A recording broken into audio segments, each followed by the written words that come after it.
animals, are clearly due to the influence of the Christian stream of thought in the mind of the guide. He watched the unfolding of the vision along with our correspondent, but being ignorant of Oriental teaching he understood but little of it. For example, he seems to have confused the successive races with the various tribes of Israel, and tried to fit in what he saw with the story of the sealing of the 144,000. It is in the monomania of the guide that we must seek for the cause of the weighty feeling of responsibility which overshadowed the whole vision, the conviction that upon our correspondent's success depended the salvation of the world. This sort of naive self-conceit or megalomania is one of the commonest characteristics of communications from the astral plane. It seems to be one of the most ordinary illusions of a dead man that, if he can only get some lady to act as a medium for him, he can revolutionize the entire thought of the planet by a simple statement of a few self-evident facts. But in this case there was rather more than the usual excuse for the attitude adopted. The poor farmer was deeply impressed with the thought that unless the world accepted him this time it would lose its final chance of salvation. And he propounded this theory one day to the deity in council at a moment and the nature spirit happened to be in charge. It is little likely that the nature spirit had any clear conception of the purport of the question, but at least he understood that his assent was being asked to some proposition or other, so he gave it in his most pompous manner. And this naturally enough confirmed the farmer in his delusion, and made it the one dominating thought of his life. Apart from his influence no such impression would ever have come into the mind of the lady, whose view of her own position and powers was much saner and more modest. The personification of the world and the devil in human forms is also due to the thought of the guide, for the lady herself knew much better than to believe in the exploded superstition of a personal Satan. This seems to have come at a period of the experience when she was much exhausted, and therefore more fully under the domination of the guide's mind, and less able to exercise her own natural power of discrimination. The nervous tension attendant upon the conditions through which she passed must have been indescribable. Indeed, it brought her perilously near to the possibility of physical hallucination. She writes of certain acts of reverence made to her on the physical earth by animals, but investigation does not confirm this, showing the actions of the animals to have been quite normal and dictated by their ordinary instinct. Though the lady in her overstrained condition gave them a different interpretation. The special interest of the case to those who examined it was the manner in which a number of independent and quite ordinary astral factors combined to produce a dramatic and imposing whole. The ruling force was the will of the guide, and the strength of his extraordinary delusion. Yet this would have been ineffective, or at least would have worked quite differently, but for the action of our correspondent in rashly laying herself open to astral influence. The secret doctrine class and its thought forms, the other dead men on the council, the sportive nature spirit, all these played their part, and if any one of them had been absent the picture would have been less complete. Or the plot must have worked itself out on other lines. It seems to me that the story has its value as showing the astonishing fertility and abundance of the resources of the astral world, and the imperative necessity of that full knowledge which is only to be gained by thorough occult training. All through it we see really good and well-intentioned people deceiving themselves quite pitiably for want of this knowledge, putting themselves often into such positions that one cannot wonder that they were deluded. One must presume that it was needful for them to learn in the hard school of experience, and it is also well to remember that no trial of this nature ever comes to any one without an adequate opportunity of preparation. No one who had studied the Bible as closely as the guide had done could have failed to remark the warnings therein contained as to possible deception by false Christs and lying prophets. And even in the book of Swami Vivekananda there is to be found an earnest adjuration against the premature or promiscuous use of his instructions. Unfortunately people never will take these cautions to themselves, but invariably apply them to their neighbors or opponents. Yet it should be noticed that for our correspondent the outcome was good. The forms seen were largely illusory, but the high emotions awakened, the awe and the rapture, all these produced permanent results which cannot but have in them much of good. The boundless enthusiasm for spiritual things, the unselfish desire to help even at the cost of any sacrifice, these are in themselves mighty forces. And when generated they evoke a response from worlds far higher than any which are actually reached by the consciousness in the vision itself. The feeling is genuine, however imperfectly conceived may be that which occasions it. And so while we congratulate our correspondent on having come safely through perils more tremendous than she can readily realize, we may be permitted to hope that the peace and uplifting which she gained through them may prove a permanent heritage. The deep sense of union with the divine which brought with it such bliss was unquestionably a true touch of the lower fringe of the intuitional world, and to have attained this is no doubt worth all the suffering through which the patient passed. But the student knows that all that, and much more, could have been obtained without the pain and without the awful risk. By the investment of the same amount of energy in the more ordinary methods which have approved themselves to the wisdom of the ages. To force one foot's way into unknown realms without the guidance of one who really knows, is to court disaster. And it is a danger to which none need expose himself, for the old paths are always open, and the old saying still remains true, when the pupil is ready the master appears. In writing a book, many of us are constantly being influenced by unseen entities in a great many ways of which we have not the slightest idea. We have spoken of pride of race and caste. This often exists in an even more intense form as pride of family, and in that case not infrequently it is largely due to the influence of our ancestors. I have known several cases in which a man contrived to keep himself for a long time in the astral world in order that he might hover over his descendants and try to induce them to keep up the pride of their race. The late Queen Elizabeth, for example, had so intense a love for her country that it is only quite recently that she has lapsed into the heaven world, having spent the whole intervening time in endeavoring, and until recently almost entirely without success, to impress her successors with her ideas of what ought to be done for England. Hers is perhaps an extreme case, but in several other royal families the continuity of tradition which has been maintained has been in the same way largely due to constant pressure, intentionally exercised, by older members of the family. From the astral world. It is by no means uncommon for fathers and mothers who have set their hearts upon some particular alliance for their sons or daughters to endeavor even after death to bring about the fulfillment of their wishes. In rarer cases they have been able to show themselves as apparitions in order to emphasize their commands. More often they exercise an insidious because unsuspected influence. By constantly keeping their thought upon the matter before the mind of the person whom they wish to influence, a steady pressure which the ordinary man is likely to take for his own subconscious desire.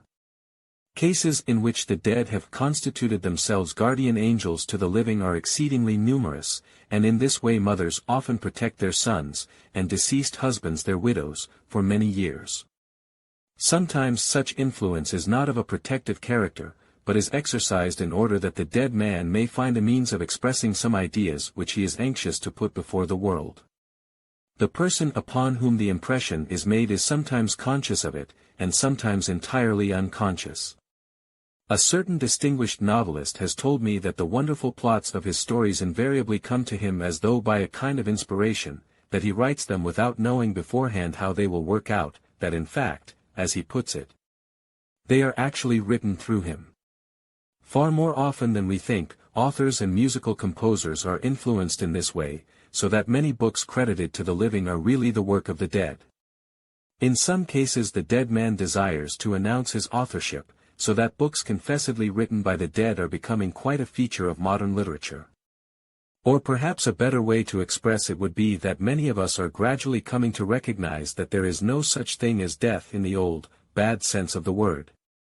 And that though a man who has laid aside his physical body may find a certain difficulty in writing a book with his own hand, he is quite as capable of dictating one as any living author. Sometimes such books are moral or metaphysical treatises, but sometimes also they are novels, and in this latter shape they undoubtedly do good, for they reach many who are quite unlikely to encounter a more serious essay on occult matters, and would be still less likely to take the trouble to read it if they did encounter it. A good specimen of this class, and it is a class which is becoming more numerous year by year, is The Strange Story of Arinzeman, a book which was brought to my notice some years ago. Let me take it as an example and explain what it is and how it came to be written. I know that the first impulse of those who are dozing in the comfortable haze which surrounds the average intelligence and cushions it against the real facts of life, will naturally be to proclaim that the whole thing must be nonsense. On the crude theory that when a man is dead he is dead, and it is therefore quite impossible that he should dictate anything. And even those who know better than that may be tempted to suspect that to assign the authorship to a man out of the body is nothing but a novel form of advertisement, a trick of the trade, as it were. So perhaps I had better begin by saying that I have trustworthy assurance that this book is at least a genuine dictation from the astral world, though naturally that by no means guarantees that it is in all other respects what it claims to be. People who are unacquainted with the conditions of life among those whom we are in the habit of miscalling the dead, seem to find it impossible to realize how natural in all respects that life is. Or to understand that human nature may and does exhibit all its varied aspects just as quaintly on the other side of the grave as on this. The dead man has not necessarily been canonized, nor has he suddenly become grave and reverend. He is exactly the same man as before, just as susceptible to the influence of vanity or jealousy, just as capable of making mistakes. An astral author may employ the same literary machinery as a physical author, and may cast his tale into any form that pleases him. When we find Mr. Rider Haggard writing in the first person under the name of Alan Quatermain of Ludwig Horace Holly, we do not necessarily assume that he is relating personal experiences of his own, nor even that Quatermain or Holly had a historical existence. In exactly the same way we must realize that when a dead man dictates in the first person the story of Arinzeman, he may be trying to give us a more or less modified autobiography. Or he may simply be casting an allegory or a problem novel into an attractive and striking form. And this suggestion must no more be considered a reflection upon the bona fides of the dead author than was the previous sentence a reflection upon that of Mr. Haggard. Be this as it may, Arinzeman tells us a good story, a story which is thoroughly Oriental in its setting. He describes himself as the illegitimate son of a Persian king. His mother, a Greek Vestal virgin captured in some Persian foray, is murdered by the rightful queen in a fit of jealousy, and to avoid further unpleasant expression of this same consuming jealousy, the child is brought up by a peasant among the mountains in a distant corner of the empire. The boy is by nature clairvoyant to a certain extent, able to see the nature spirits which surround him, and also his dead mother. Presently he comes into contact with some priests, learns much from them, and is eventually taken into the temple and becomes a medium for them. Discontent seizes him, and he absconds and joins a band of robbers in the mountains, but after a few years abandons them in turn. He then meets with a practitioner of the darker magic, and attaches himself to him as a pupil. But the master dies in the performance of one of his enchantments, and the student is saved from sharing his fate only by the interference of his dead mother. During further wanderings he meets the prince, who is in reality his stepbrother, the son of the queen who murdered his mother, and is enabled by his clairvoyant power to cure him of an obsession. This prince in due course comes to the throne and raises our hero to a position of honor, knowing nothing, however, of the real relationship between them. By this time Arinzeman is married, unfortunately to an entirely unworthy woman who never really appreciates him, and is false to him without hesitation when she finds that she has attracted the favorable regards of the king. Through his partial clairvoyance Arinzeman becomes aware of this, and in his jealous rage causes the death of the king by astral means. He himself succeeds to the throne, having declared his parentage, but after a short reign is slain by another claimant. The rest of the book is devoted to a description of his experiences in the astral world. He is represented as, at first, filled with jealousy and hatred, and consequently mating with all sorts of horrible entities in order through them to achieve revenge. But gradually the good within him asserts itself, and he begins to try to aid instead of to injure, and so through a long and toilsome upward progress he at last attains to perfect bliss. How far is it possible that all this can be true?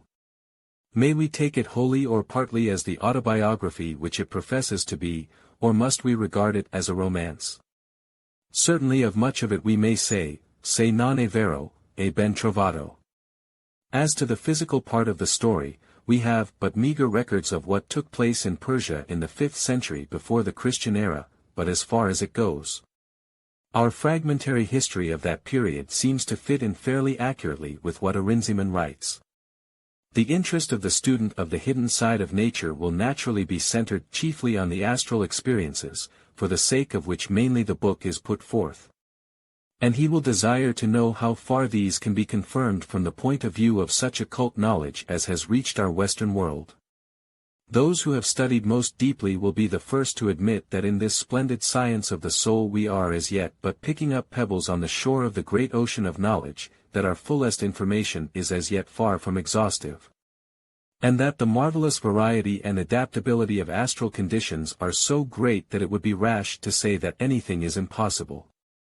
Still, certain broad rules are well established, and some of these seem to be violated by Arinzeman's story, if we are to take it literally, though all falls readily into place if we allow for certain limitations upon his part. If the whole thing is simply a parable, well and good, but it is interesting to see how Arinzeman may be perfectly honest in his narration, even though some points in it are contrary to accepted facts. The first great question is whether a stay of anything like such a period as 2,300 years in the astral world is at all possible, since we know that 20 or 30 years is a fair average for ordinary persons. It is true that a man of unusual willpower may greatly prolong his astral life by intensifying his passions and desires, and throwing all his strength into the lower rather than the higher side of himself. And this is exactly what Arinzeman represents himself to have done. I have read of a case in Germany where an erring priest was earthbound for 400 years, and I have myself known one where ambition and a determined will detained a person in astral life for 300. But such instances are infrequent, and none of them even approach the vista of centuries claimed by Arinzeman. It is clear, too, that he does not consider himself by any means as a special case, for he speaks of many friends and contemporaries as still with him, some in advance of him in progress, and some behind him. If, therefore, we are to accept his story as genuine, it becomes more probable if we regard it rather as an attempt to describe conditions through which he passed during the first century after his death than as indicating anything at present existing.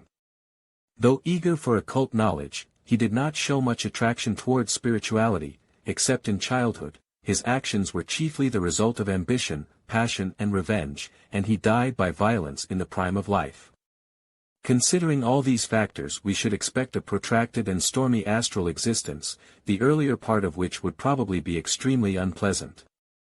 We should expect also that gradually the passions would wear themselves out, that the better side of his nature would assert itself, and that opportunities would be offered for progress.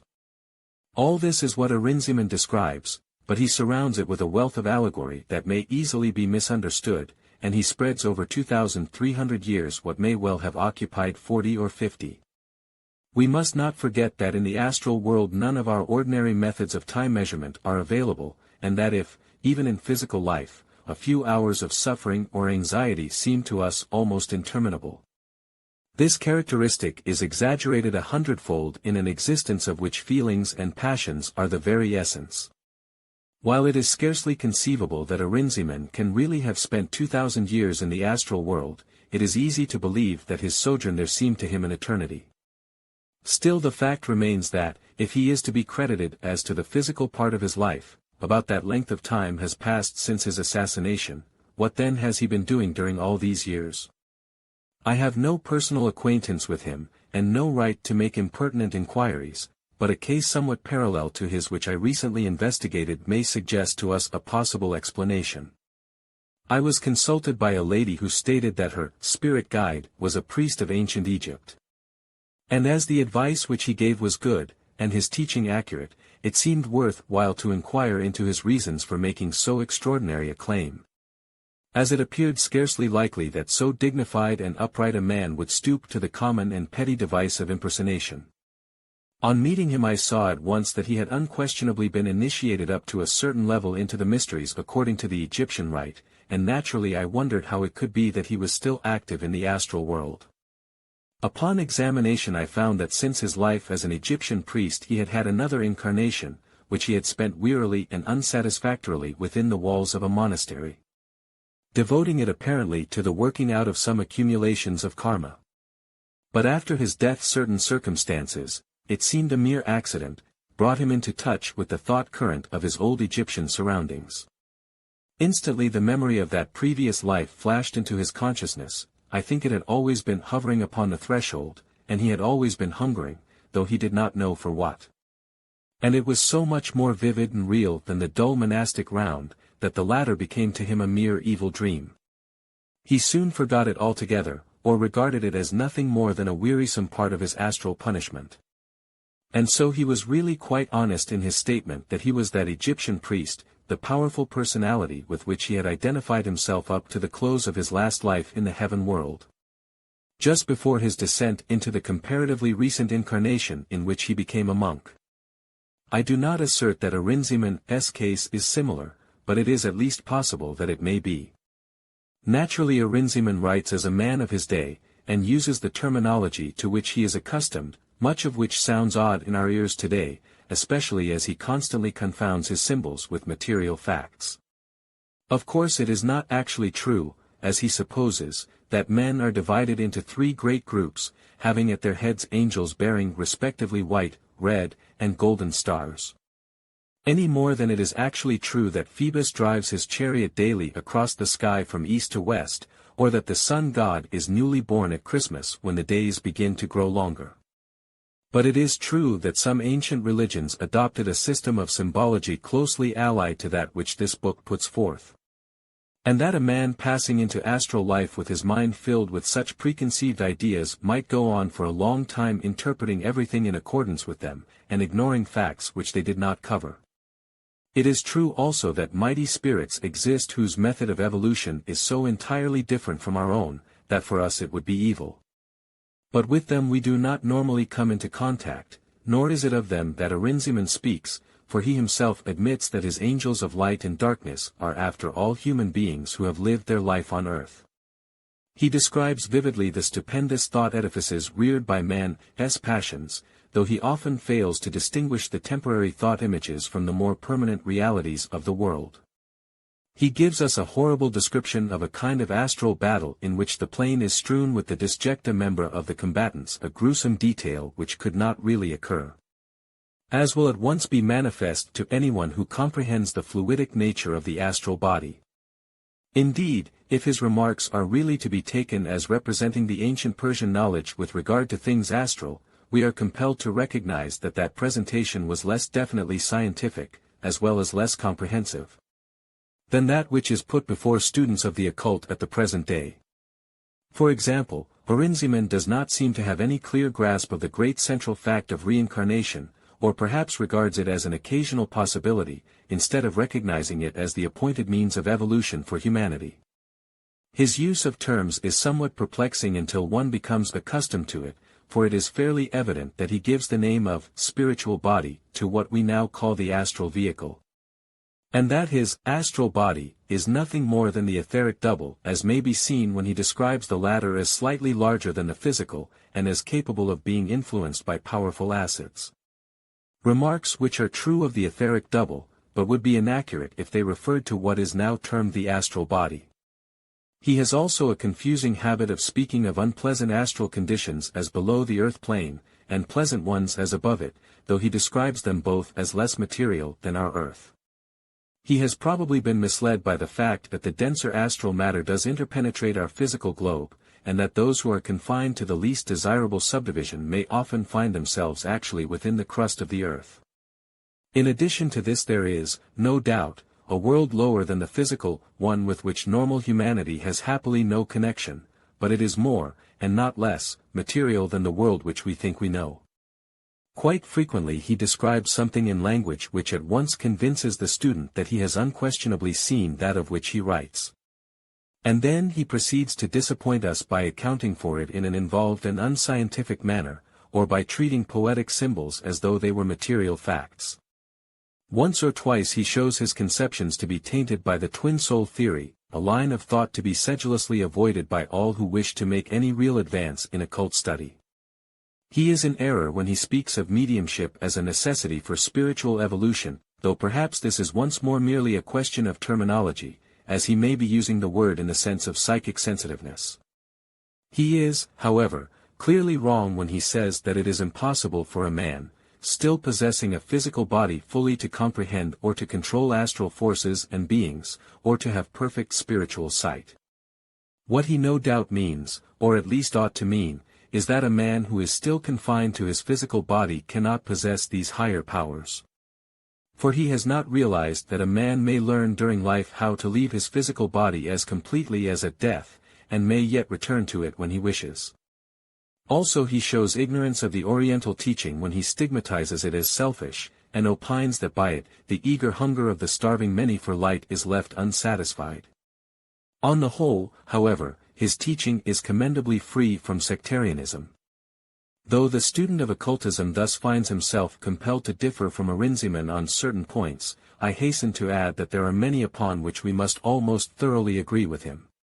To take at random a few of the many gems which may be found, his criticisms on war and conquest and on the history of religions, are admirable. We are all with him when he writes, "I hold that truth and error, good and evil, are to be found everywhere and in all religions and amongst all peoples. And no matter how pure the original doctrines of any form of faith may be, it is impossible to prevent the ambitions and the lusts, the greed and the cruelty of the undeveloped human soul from perverting the purity of the teachings and turning them to the basest purposes and overlaying them with the grossest errors. The absurd ordinances, the horrible sacrifices, the revolting practices, the grotesque beliefs, the fantastic theories, that had crept into the teaching of this religion, were all excrescences fastened one by one upon the simple purity of the teaching of its founder." His terminology is perhaps not the best possible, yet there is much truth in his thought that all evil is a perversion of some good quality, into which it will one day be transmuted. Many of his ideas as to spiritual development are also greatly to be commended. The dangers of mediumship and hypnotism could hardly be better expressed than in this solemn warning. Let no one ever resign the sovereignty of himself, his mind or body, into the hands of another, be he priest or layman. For a man's freedom is his divine prerogative, and he who yields it to another is more abject than the lowest slave. Again it is explained in one of the notes. A perfect trance should be the conscious flight of the soul into a superior condition, from which it ought to return strengthened and refreshed and capable of wider thoughts and nobler and freer actions, and a stronger and more perfect possession of its own individuality. To apply the word trance to those exhibitions of semi-conscious mental aberration of persons whose sensitiveness lays them open to the mesmeric control of either incarnate or excarnate minds, is to propagate an error which ought long ago to have been exploded. With the spread of mediumistic development, all and every variety and degree of subconscious conditions have come to be classed as trances. Yet they bear no more resemblance to the true trance of the developed mystic of the older occult faiths than does the sleep which is produced by the use of powerful narcotic drugs resemble that of healthy, tired nature. The hypnotically induced trance is as pernicious to the soul as would be the habitual use of narcotics to the body.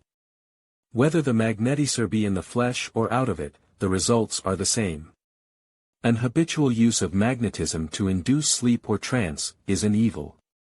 He describes accurately how the lower dead crowd to séances, and how the so-called guides are by no means always strong enough to keep off evil influences.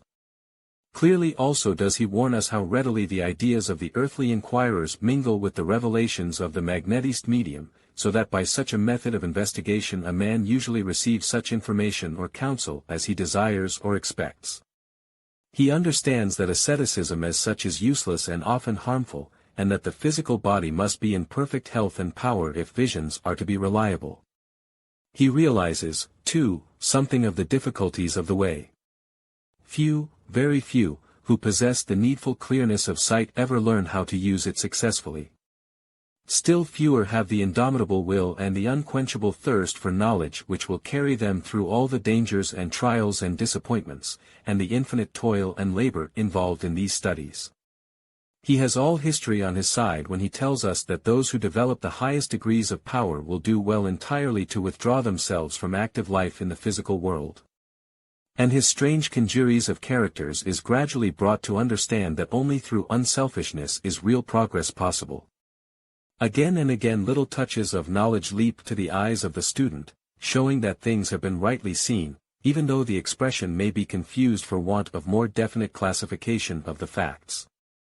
Arinzeman understands the making of talismans and potions, He sees how a single action or thought of revenge opens the door to evil influences which may cling to its author for years to come. He describes how the presence of the dead causes the living to think of them, even though not sufficiently developed to perceive them. In writing of astral life, he gives us a fine description of the wicked queen surrounded after death by evil thoughts and memories, which to her were as actual events. And a grimly realistic touch is the account of the slave who spends his time in crawling ever backwards and forwards through the secret passage in the making of which he was murdered. He tells us of the dead who have a confused impression that they are still in their earthly bodies, and of those others who, having realized their separation, try to use the earthly bodies of living men as mediums for the gratification of their passion. He comprehends, too, how men who stand side by side, as far as space is concerned, may yet be absolutely unconscious of one another. He knows the glorious truth that no evil can be eternal, that however far from the path the erring soul may wander, at long last it also will find its homeward way. He ends with a hope which we all may echo, that, as the barriers of ignorance which so long have divided nation from nation are gradually wearing thinner before the radiating force of knowledge, and the light of brotherhood is beginning faintly to shine through, so the same wider knowledge and clearer insight may, by degrees, set at naught the imaginary barrier which we have misnamed death, showing us that there is in truth no separation after all, since whether at the moment we happen to have physical bodies, or not, we are all members of the same great fraternity, all moving towards the same goal, all enveloped in the sunlight of the same eternal love. Chapter 13. Our attitude towards these influences. Protective shells.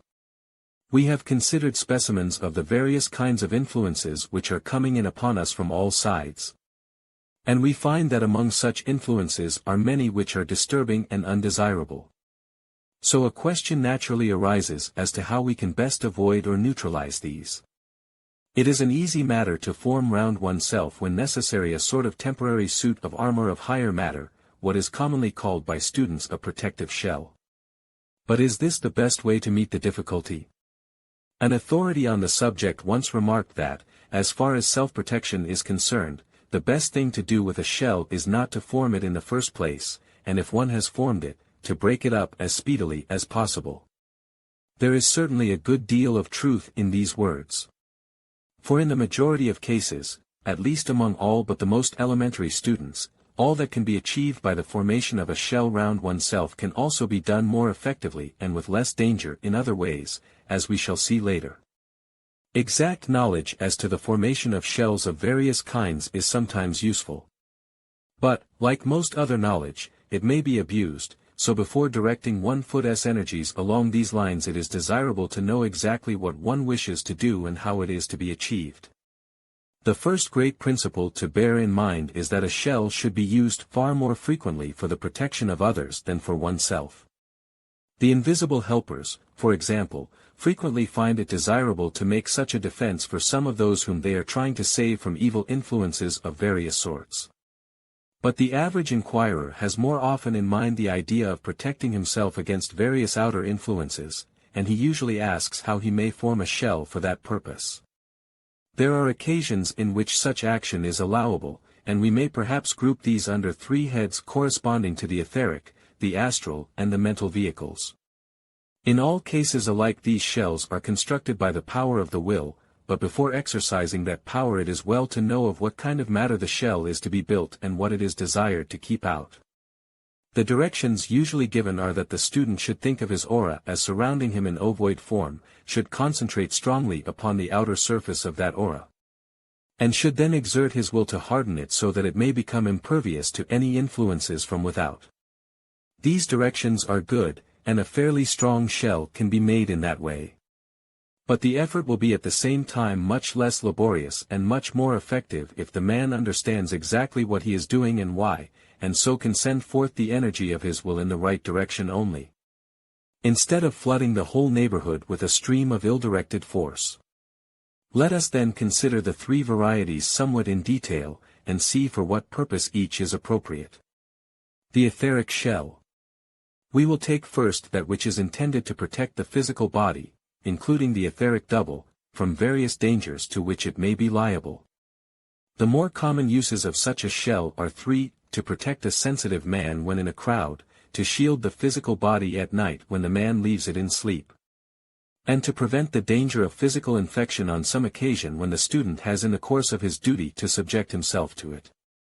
In all these cases it is obvious that the shell must be of etheric matter and of etheric matter only, if it is to be effective for its purpose. Although it may sometimes be desirable to create other shells in other worlds simultaneously to afford protection from other classes of dangers. The object of a shell in a crowd is usually twofold. In a mixed multitude of ordinary people there will almost certainly be a great deal of physical magnetism of a kind distasteful to the student and even prejudicial to him, and part of his object in shelling himself is to defend himself against that. It is also probable that in any large crowd there may be a certain number of those unfortunate persons who, being themselves in some way physically weak, are constantly drawing large amounts of vitality from others. Such absorption often takes place entirely without the knowledge of the person temporarily benefited by it, so that he may be regarded as a kind of unconscious etheric kleptomaniac. One who has thus the misfortune to be an unconscious vampire may be compared to a gigantic sponge, always ready to absorb any amount of specialized vitality which it can obtain. If he confines himself to seizing upon the bluish-white radiations, which every normal person throws out, he will do no harm. For the matter of which these are composed has already been received and dealt with by the person from whose aura it is taken. But usually this is not all that he takes, for on the approach of the vampire this outpouring is greatly stimulated by his drawing force, so that not only the already utilized bluish-white fluid is lost, but by intense suction the whole circulation of the vitality through the body of the victim is so hastened that the rose-colored matter is drawn out with the refuse through all the pores of the body, and the unfortunate original owner has not time to assimilate it. So that a capable vampire can drain a person of the whole of his strength in a visit of a few minutes. Such an unconscious vampire is assuredly always an object of pity. Yet it would be a great mistake if, because of that pity, any victim voluntarily allowed himself to be depleted, with the idea that he was thereby serving and helping one in sore need. The vampire invariably wastes the substance which he thus nefariously acquires. It rushes through him and is dissipated again without proper assimilation, so that his ever-present thirst is never satiated, and to endeavor by abundant self-sacrifice to fill him up is exactly, to use an expressive Indian proverb, like pouring water into a bag with a hole in it. The only thing that can really be done to help a confirmed unconscious vampire is to supply the vitality for which he craves in strictly limited quantities, while endeavoring, by mesmeric action, to restore the elasticity of the etheric double, so that the perpetual suction and corresponding leakage shall no longer take place. Such a leakage invariably flows through every pore of the body on account of this lack of etheric elasticity, not through a sort of tear or wound in the etheric body, as some students have supposed. Indeed, the idea of anything in the nature of a permanent tear or wound is incompatible with the conditions of etheric matter and the constitution of the etheric double. A strong shell is one way of guarding oneself against such vampirism, and there are many people for whom at present it may be the only way open. In the case of normal and healthy people there is usually no trouble with the physical body which is left behind when the man himself moves away in sleep or in trance. For in the improbable event of any sort of attack being made upon it the body would instantly recall the wandering soul, so that the whole man would be at hand to defend himself if necessary. The physical body has a consciousness of its own, quite apart from that of the man who inhabits it, a vague consciousness truly, but still capable of knowing when its vehicle is in danger, and of instinctively taking whatever steps are in its power to protect it. I have myself seen that consciousness manifest itself when the owner of the body had been driven out of it by a dentist's administration of laughing gas, manifest itself in a vague outcry and an inefficient attempt at protesting action when the tooth was extracted, though the man himself afterwards reported that he had been absolutely unconscious of the operation. As the physical body always remains intimately attached by sympathetic vibration to the astral, even when the latter is far away from it, any disturbance which threatens the physical is almost sure to be communicated instantly to the ego, who promptly returns to investigate. There are, however, abnormal and unfortunate people who are subject to the attacks of certain entities who desire to seize upon and obsess their bodies. And such people sometimes find it necessary to take strong measures to retain possession of their personal property. Or again, perhaps circumstances may compel the student to sleep in exceedingly undesirable surroundings as, for example, in a railway carriage in close physical contact with people of the vampirising type or of coarse and forbidding emanations. In either of these cases a strong etheric shell might be the best way of meeting the difficulty, though the student has the alternative of making a strong thought form animated with the purpose of guarding the body. Such a thought form may be made even more effective and vivid if a nature spirit of appropriate type can be induced to enter into it and take a delight in carrying out its object. The idea of protection from infection is sufficiently obvious to need no special comment. Such infection can enter only by means of physical germs of some sort, and against these a dense wall of etheric matter is a sure protection. It must never be forgotten, however, that a shell which keeps out matter of a certain type must also keep it in. So that in guarding ourselves against germs which may bring contagion we are also keeping in close contact with the physical body a great mass of its own emanations, many of which are distinctly poisonous in character. In the cases above mentioned the shell to be made is of etheric matter only, and the man who wishes to make it must recollect that his etheric body is by no means coterminous with the astral or mental. Both of the latter adopt the shape and size of that ovoid section of the causal body, which alone of its characteristics can manifest in the lower worlds. The etheric body, however, is of the shape of the physical, and projects slightly from its surface in all directions, perhaps a quarter of an inch or so. If, therefore, the plan of densifying the periphery of the aura is to be adopted, the man, who tries the experiment must recollect where that periphery lies, and direct his will power accordingly. He has, however, the alternative of making an ovoid shell of etheric matter drawn from the surrounding atmosphere. That course is in many ways preferable, but demands a far greater exertion of the will and a much more definite knowledge of the way in which physical matter is molded by it. Such a shell as has been described, though invisible to ordinary sight, is purely in the physical world, and therefore guards its creator only against definitely physical emanations. It does not in the least affect the entrance of wandering thoughts or of astral vibrations tending to produce passions and emotions of various kinds.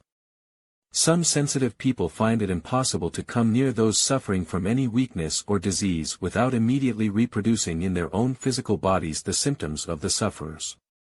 In such cases an etheric shell may be useful, as without it the sensitive man is largely precluded by this abnormal keenness of sympathy from assisting such people. Again, for those whose business makes it necessary for them to live and move in the midst of the horrible din of our modern civilization such a shell may sometimes prove useful, as giving the tired and harassed nerves at least something of an opportunity for recovery, by protecting them for a while from the otherwise incessant hammering of all the multiplex vibrations which constitute modern life. Shields. In some cases what is called for is not a shell surrounding the whole body, but simply a small local shield to guard oneself against some special temporary contact. All sensitive people are aware that the Western custom of shaking hands often brings with it positive torment, lasting not infrequently for some hours after the moment of contact. Often to go out of 1 foot's way to avoid shaking hands may cause offense, or may give an impression of pride or of an assumption of superiority. The difficulty may usually be obviated by making an effort of the will which covers the right hand with a strong temporary shield of etheric matter, so that the sensitive may endure the unpleasant contact without allowing a single particle charged with undesirable magnetism to enter his body. Of the same nature as this, though requiring for their successful manipulation a far greater knowledge of practical magic, are the shells which are sometimes used as a protection against fire. I have myself had such a shell of etheric matter made over the palm of my hand at a spiritualistic séance, made so effectively that, although it was too thin to be observable by the senses, it yet enabled me to hold in my hand for several minutes a glowing coal, from which, while I held it, I was able to light a piece of paper. A still more extended application of the same idea is the much larger shield spread over the glowing ashes, or over the feet of the participants, in the firewalking experiment which has been so often described. A warning. Students wishing for some reason to guard their physical bodies during sleep may be warned not to repeat the mistake made some time ago by a worthy friend who took a great deal of trouble to surround himself with a specially impenetrable shell on a certain occasion, but made it of astral instead of etheric matter, and consequently took it away with him when he left his physical body. Naturally, the result was that his physical body was left entirely unprotected, while he himself floated about all night enclosed in triple armor, absolutely incapable of sending out a single vibration to help anybody, or of being helped or beneficially influenced by any loving thoughts which may have been directed towards him by teachers or friends. The astral shell. The objects aimed at in making an astral shell are naturally of an entirely different type, since they must be connected only with passions and emotions. Most of them also fall under three heads. A shell may be formed round the astral body, first, to keep out emotional vibrations intentionally directed by others at the student, such as those of anger, envy or hatred. Secondly, to keep out casual vibrations of low type, such as those evoking sensuality, which are not intentionally directed at the student, but are to be found floating in the surrounding atmosphere, and impinge upon him as it were by accident in the course of ordinary life.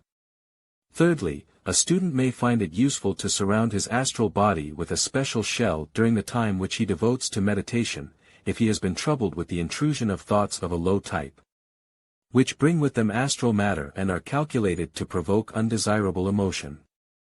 In any or all of these cases the effort of the will should be directed to the surface of the astral body, not to that counterpart of denser astral matter which is exactly the shape and size of the physical vehicle, but the egg of surrounding aura, as depicted in the illustrations in Man Visible and Invisible. In this, and in all other cases of forming shell, a clear mental picture must be made, and the whole of the person's willpower must be concentrated for at least some minutes upon the definite effort to create the necessary shape. It must also be remembered that such densifications are to a certain extent unnatural. That is to say, they are an arrangement of matter which is not that, normally contemplated in the scheme of things, and consequently there is a constant tendency in the vehicle concerned to resume its normal condition, which, of course, means a constant tendency to disintegration in the shell. The effort of will, therefore, must make a definite impression, sufficient to resist for at least some hours this gentle but persistent effort at disintegration, otherwise the shell will gradually become pervious and ragged, and so fail to fulfill its object. A shell which is required for any length of time should be frequently renewed, as without that process it will soon collapse. In connection with the astral body we must bear in mind the same consideration to which I referred in the case of the etheric body, that if a shell will keep out vibrations it will also keep them in. The student who makes an astral shell round himself should therefore be careful to build it only of the material of the lower subdivisions of the astral, as it is exclusively this matter which responds to the low and undesirable vibrations connected with sensuality, malice, hatred, envy and all other such ignoble passions. The finer emotions, on the contrary, always express themselves through the matter of the higher subdivision. It is unnecessary that any matter of this kind should be used in a shell. Indeed, the effects if such matter were used would be eminently unsatisfactory, as, first, a man would keep away from himself any currents of friendly feeling which might be sent to him, and secondly, he would render himself for the time incapable of sending out similar currents of affectionate feeling to others. It may be asked how it is possible for the ordinary man or even for the younger student to know what kind of astral matter he is employing in the making of his shell. The answer is that is after all no more difficult than the conception of making a shell at all. If he is to make the shell of astral matter he must first think of the limits of his aura, and then proceed to densify the matter at all those points. The process may therefore be described as an intelligent use of the imagination. And this imagination may just as well be directed with a little more trouble to the conception that the astral body consists of 7 degrees of matter, differing in density. The will should be directed to sorting out these, selecting only the material of, let us say, the 3 lower subplanes, and forming the shell exclusively of that. And though the student may be unable to see clairvoyantly the result of his effort, he need not doubt that it will produce its effect. And that no types of matter but those of which he thinks will be directly influenced by the currents which he is enabled to send forth. The mental shell. The shell made round the mental body differs from that in the astral world in that the object is no longer to prevent undesirable emotion, but undesirable thought.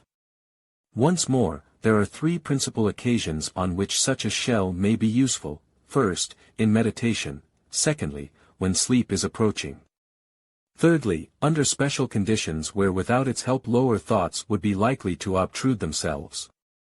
The office of the mental shell in meditation is to exclude the mass of lower thought which is perpetually playing about in the atmosphere. No shell can prevent wandering thoughts from arising within the man's own mind. But most of our thought wandering is caused by the impact from without of casual floating thoughts which have been left about by other people, and the intrusion of these at least can be prevented by a shell. But here again it is advisable that only the lower mental matter should be employed in the making of such a shell, as otherwise helpful thought might be kept out, or the man's own thought might be hampered as he poured it forth towards the master. Many people find themselves troubled with streams of wandering thought when they are trying to fall asleep. A mental shell will deliver them from such of these thoughts as come from without. Such a shell need only be temporary, since all that is required is peace for an interval sufficient to allow the man to fall asleep. The man will carry away with him this shell of mental matter when he leaves his physical body, but its work will then be accomplished, since the whole object of making it is to permit him to leave that body. The stream of idle thoughts or mental worry will probably reassert itself when the shell breaks up, but as the man will then be away from his physical brain, this will not interfere with the repose of the body. So long as he is in his physical body, the mental action will affect the particles of the brain and produce there such activity as may easily make it impossible for the man to quit the physical vehicle. But when once he is away from the latter, the same worry or wandering thought will not bring him back to it. The third case to which reference has been made is less simple. It occurs not infrequently that certain groups of thought, some wholly desirable, and some equally undesirable, are closely linked together. To take the first example which comes, it is well known that deep devotion and a certain form of sensuality are frequently almost inextricably mingled. A man who finds himself troubled by this unpleasant conjunction may reap the benefit of the devotion without suffering from the ill effects of the sensuality. By surrounding his mental body with a rigid shell so far as its lower subdivisions are concerned, for in this way he will effectually shut out the lower influences while still allowing the higher to play upon him unhindered. This is but one example of a phenomenon of which there are many varieties in the mental world. The best use of a shell. When a shell has to be made, the method which I have indicated above is probably the easiest by which to make it. But there still remains a further consideration, the question as to whether on the whole the shell is an undesirable thing.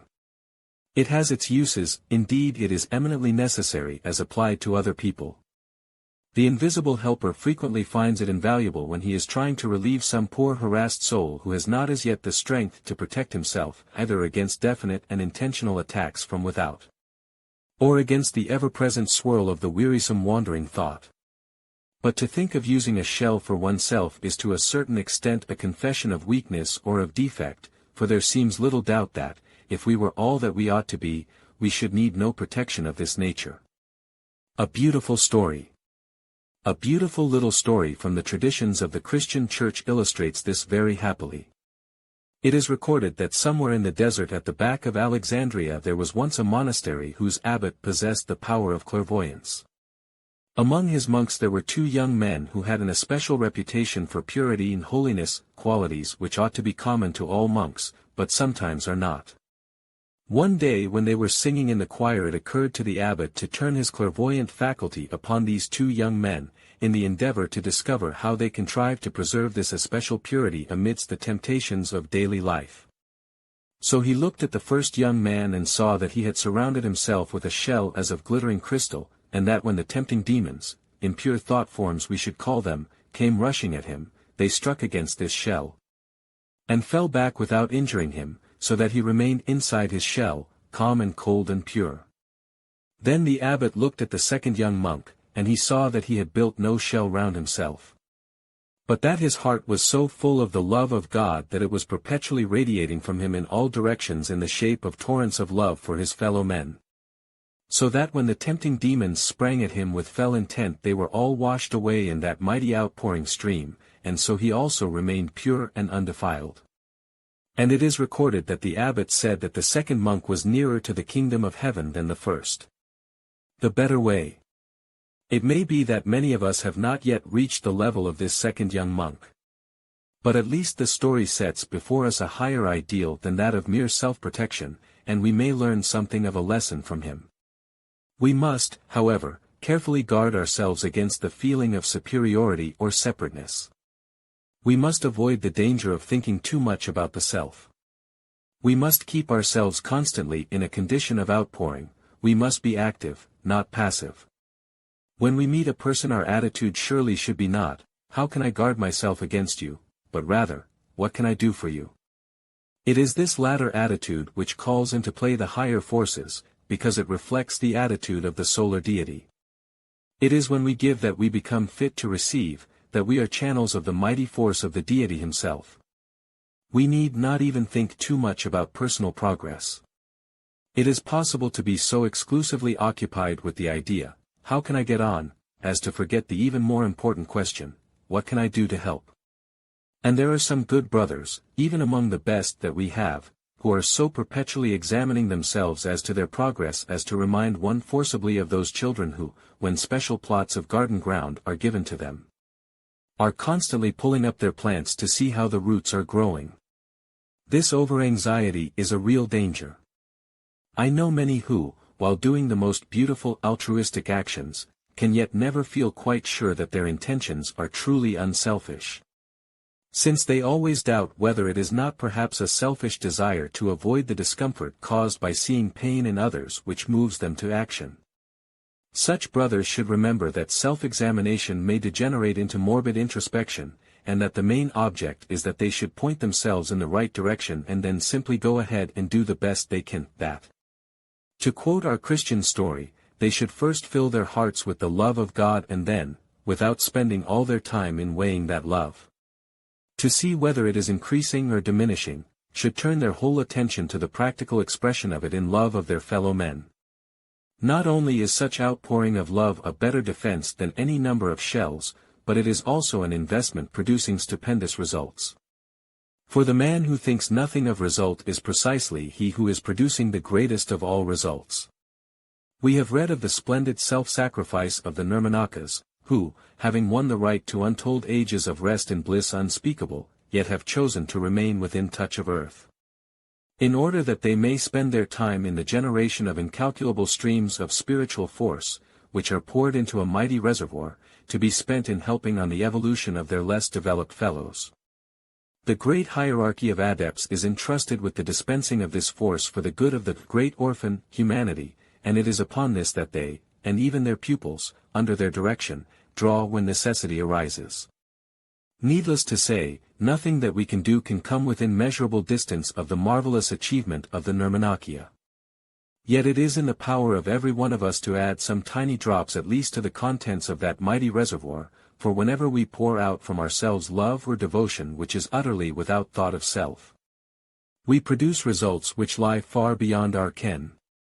All affection or devotion, however noble, which has in it the least thought of self, as in the case of one who desires the return of his affection, or a reward of protection or salvation for his devotion, one who thinks not, "How much I love so-and-so," but, "I wonder how much so-and-so loves me," all such affection or devotion sends its force in closed curves which return upon those who generated it, and the karma which such force makes binds a man and brings him back to birth, that he may receive the result of it, just as surely as if the karma were evil.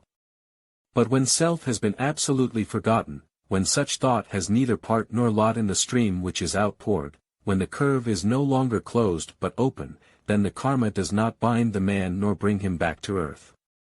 Yet the effect is produced, an effect far transcending any imagination of ours, for that open curve reaches up to the solar deity himself, and it is from him that the response comes. And though that response inevitably brings as its result something of advancement to the man whose love and devotion have called it into existence, yet it also at the same time pours spiritual force into the great reservoir of the adepts. So it comes to pass that every thought, which has no slightest taint of self in it, is a thought which directly helps the world, and thus the outpouring of love is a better defense than the strongest of shells. And the man who is filled with the powers of that divine love needs no protection, because he lives within the heart of God himself. Third section. How we influence ourselves. Chapter 14. By our habits. Food. A saying is attributed to the Christ to the effect that not what is put into the mouth but what comes out of the mouth really defile a man. Whether he ever made that remark or not, there can be no possible question that a man may be most decidedly defiled by what he puts into his mouth. The food which we eat is taken into the body and we actually make it part of ourselves, so it is clearly evident that the magnetism with which it is charged is a matter of great moment to us. Both its physical and its magnetic purity are important, yet some people neglect one and some the other. In India, for example, great weight is attached to magnetic purity, and a man will not eat food which has been subjected to the magnetism of someone of lower caste. On the other hand, he is much less careful than we are in the West as to the physical cleanliness of the preparations, forgetting that nothing which is physically dirty can ever be magnetically pure. We are usually particular as to the physical cleanliness, but we never think of the question of magnetic purity. The fact which most seriously affects the magnetism of food is that it is touched so much by the hands of the cook in the course of its preparation. Now the special magnetism of a person flows out most strongly through the hands, and consequently food which is touched by the hands cannot but be highly charged with that magnetism. This is specially true in the case of pastry and bread, which are kneaded by hand in countries which are too backward to have learnt the use of machinery for these purposes. All food made in that way would be absolutely unfit to be eaten at all, were it not for the fact that fortunately the action of fire in the baking or the cooking removes the traces of most kinds of physical magnetism. Still it is eminently desirable that the cook should touch the food as little as possible, and so ladles and spoons, which can readily be demagnetized, should always be used in cooking and serving everything. And they should be kept rigorously clean. In order to prevent any avoidable mixture of magnetism, many an occult student insists upon always using his own private cup and spoon. Madame Blavatsky strongly advised this, and said that when it could not be done the cup and the spoon that were used should be demagnetized before each meal. The ordinary man pays no attention whatever to matters such as these, but the student of occultism who is trying to enter upon the path must be more careful. It is possible to demagnetize food by a firm effort of the will, and with a little practice a mere wave of the hand coupled with a strong thought will do the thing almost instantaneously. But it must be remembered that demagnetization removes neither physical dirt nor its astral counterpart, though it may take away other astral influence. And therefore every precaution must be taken to see that cleanliness is perfect in all culinary arrangements. Food also absorbs the magnetism of those who are in close proximity to us when we are eating. It is for that reason that in India a man prefers to eat alone, and must not be seen eating by one of lower caste. The mixture which arises from eating in public amidst a crowd of strangers, as in a restaurant, is always undesirable, and should be avoided as much as possible. The magnetism of one's own family is usually more sympathetic, and at any rate one is accustomed to it, so that it is much less likely to be harmful than the sudden introduction of a combination of entirely strange vibrations, many of which are most likely quite out of harmony with our own. There are, however, always two kinds of magnetism in every article of food, the internal and the external, the former belonging to its own character, the latter impressed upon it from without. The magnetism of the merchant who sells it and of the cook are both of the latter kind, and can therefore be removed by the action of the fire, but the magnetism which is inherent in it is not at all affected by that action.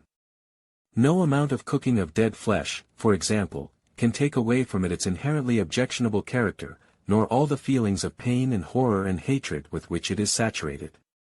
No person who can see that magnetism and the vibrations which it sets up can possibly eat meat. Intoxicating liquors. Indeed, many of the pernicious habits of life of the ignorant would become instantly impossible for them if they could see the hidden side of their selfish indulgences. Even the undeveloped specimens of humanity who cluster round the bar of a public house would surely shrink back with terror. If they could see the class of entities by which they are surrounded, the lowest and most brutal types of a rudimentary evolution, a bloated, livid fungus growth of indescribable horror. And far worse even than they, because they are degraded from something that should be so much better, are the ghastly crowds of dead drunkards, drink-sodden dregs of humanity, who have drowned the divine image in depths of direful debauchery and now cluster round their successors, urging them on to wilder carousals with hideous leers and mocking laughter, yet with a loathly lust awful to behold. All this is entirely apart from the unquestionable deterioration which is brought about in both astral and mental bodies by the indulgence in intoxicating liquors. The man who is eagerly seeking for excuses for the gratification of ignoble cravings frequently asserts that food and drink, belonging as they do purely to the physical world, can have but little effect upon a man's inner development. This statement is obviously not in accordance with common sense, for the physical matter in man is in exceedingly close touch with the astral and mental, so much so, that each is to a great extent a counterpart of the other. And coarseness and grossness in the physical body imply a similar condition in the higher vehicles. There are many types and degrees of density of astral matter, so that it is possible for one man to have an astral body built of exceedingly coarse and gross particles, while another may have one which is much more delicate and refined. As the astral body is the vehicle of the emotions and passions, it follows that a man whose astral body is of the ruder type will be chiefly amenable to the lower and rougher varieties of passion and emotion. Whereas a man who has a finer astral body will find that its particles most readily vibrate in response to higher and more refined emotions and aspirations. Thus a man who is building for himself a gross and impure physical body is building for himself at the same time coarse and unclean astral and mental bodies as well. This effect is visible at once to the eye of the trained clairvoyant, and he will readily distinguish between a man who feeds his physical vehicle with pure food and another who contaminates it by intoxicating drink or decaying flesh. There can be no question that it is the duty of every man to develop all his vehicles as far as possible in order to make them perfect instruments for the use of the soul, which in itself is being trained to be a fit instrument in the hands of the solar deity, and a perfect channel for the divine love. The first step towards this is that the man himself should learn thoroughly to control the lower bodies, so that there shall be in them no thought or feeling except those he approves. All these vehicles, therefore, must be in the highest possible condition of efficiency, they must be pure and clean and free from taint. And it is obvious that this can never be, so long as the man puts into the physical body undesirable constituents. Even the physical vehicle and its sense perceptions can never be at their best unless the food is pure, and the same thing is true to a much greater extent with regard to the higher bodies. Their senses also cannot be clear if impure or coarse matter is drawn into them. Anything of this nature clogs and dulls them, so that it becomes far more difficult for the soul to use them. Indulgence in alcohol or carnivorous diet is absolutely fatal to anything like real development, and those who adopt these habits are putting serious and utterly unnecessary difficulties in their own way. Nor is the effect during physical life the only point which is to be borne in mind in connection with this matter. If, through introducing impure particles into his physical body, the man builds himself an unseemly and unclean astral body, we must not forget that it is in this degraded vehicle that he will have to spend the first part of his life after death. Just as, here in the physical world, his coarseness draws into association with him all sorts of undesirable entities who, like parasites, make his vehicles their home, and find a ready response within him to their lower passions. So also will he suffer acutely from similar companionship after death, and from the working out in astral life of the conditions which he has here set in motion. Flesh-eating. All this applies not only to indulgence in intoxicating liquor, but also to the prevalent practice of feeding upon corpses. This habit also, like the other, produces a consistent effect. This also, like the other, draws round its votaries all kinds of undesirable entities, horrible gaping red mouths, such as those that gather round the shambles to absorb the aroma of blood. It is indeed strange and pitiable to a clairvoyant to see a lady, thinking herself dainty and refined, truly refined and dainty she cannot be. Or she would not be there, surrounded by an incongruous nightmare of such strange forms in a butcher's shop, where she goes to examine the corpses left by the grim, ceaseless slaughter on the battlefield between man's bestial, tigerish lust for blood and the divine life incarnated in the animal kingdom. Little she realizes that there will come a time when those who by their support make possible this ghastly blot on the record of humanity, this daily hecatomb of savage, useless murder of the forms through which the deity is patiently trying to manifest, will find themselves face to face with his ineffable majesty. And hear from the voice that called the worlds into existence the appalling truth, inasmuch as you have done this unto one of the least of these my little ones, you have done it unto me. Surely it is time, with all our boasted advance, that this foul stain upon our so-called civilization should be removed. Even if it were only for selfish reasons, for the sake of our own interests, this should be so. Remember that every one of these murdered creatures is a definite entity, not a permanent reincarnating individual, but still an entity that has its life in the astral world. Remember that every one of these remains there for a considerable time, to pour out a feeling of indignation and horror at all the injustice and torment which have been inflicted. And perhaps in that way it may be possible faintly to realize something of the terrible atmosphere which hangs over a slaughterhouse and a butcher's shop, and how it all reacts at many points upon the human race. Most of all, these horrors react upon those who are least able to resist them, upon the children, who are more delicate and sensitive than the hardened adult. And so for them there are constant feelings of causeless terror in the air, terror of the dark, or of being alone for a few moments. All the time there are playing about us tremendous forces of awful strength, which only the occult student can understand. The whole creation is so closely interrelated that we cannot do horrible murder in this way upon our younger brothers without feeling the effect upon our own innocent children. The pitiable thing about it is that a lady is actually able to enter a butcher's shop that because of the indulgence of her forefathers in this shocking form of food, her various vehicles have become so coarsened that she can stand amidst those bleeding carcasses without being overcome by loathing and repulsion, and can be in the midst of the most ghastly astral abominations without being in the slightest degree conscious of it. If we take into such a place any person who has never corrupted himself with such carrion, there is no doubt that he will shrink in disgust from the loathsome, bleeding masses of physical flesh, and will also feel stifled by the actively and militantly evil astral entities which swarm there. Yet here we have the sad spectacle of a lady who ought, by her very birthright, to be delicate and sensitive, whose physical and astral fiber is so coarsened that she neither observes the visible nor senses the invisible horrors which surround her. The pity of it is, too, that all the vast amount of evil which people bring upon themselves by these pernicious habits might so easily be avoided. No man needs either flesh or alcohol. It has been demonstrated over and again that he is better without them. This is a case in which actually all the arguments are on one side and there is nothing whatever to be said on the other, except the man's assertion, I will do these horrible things, because I like them.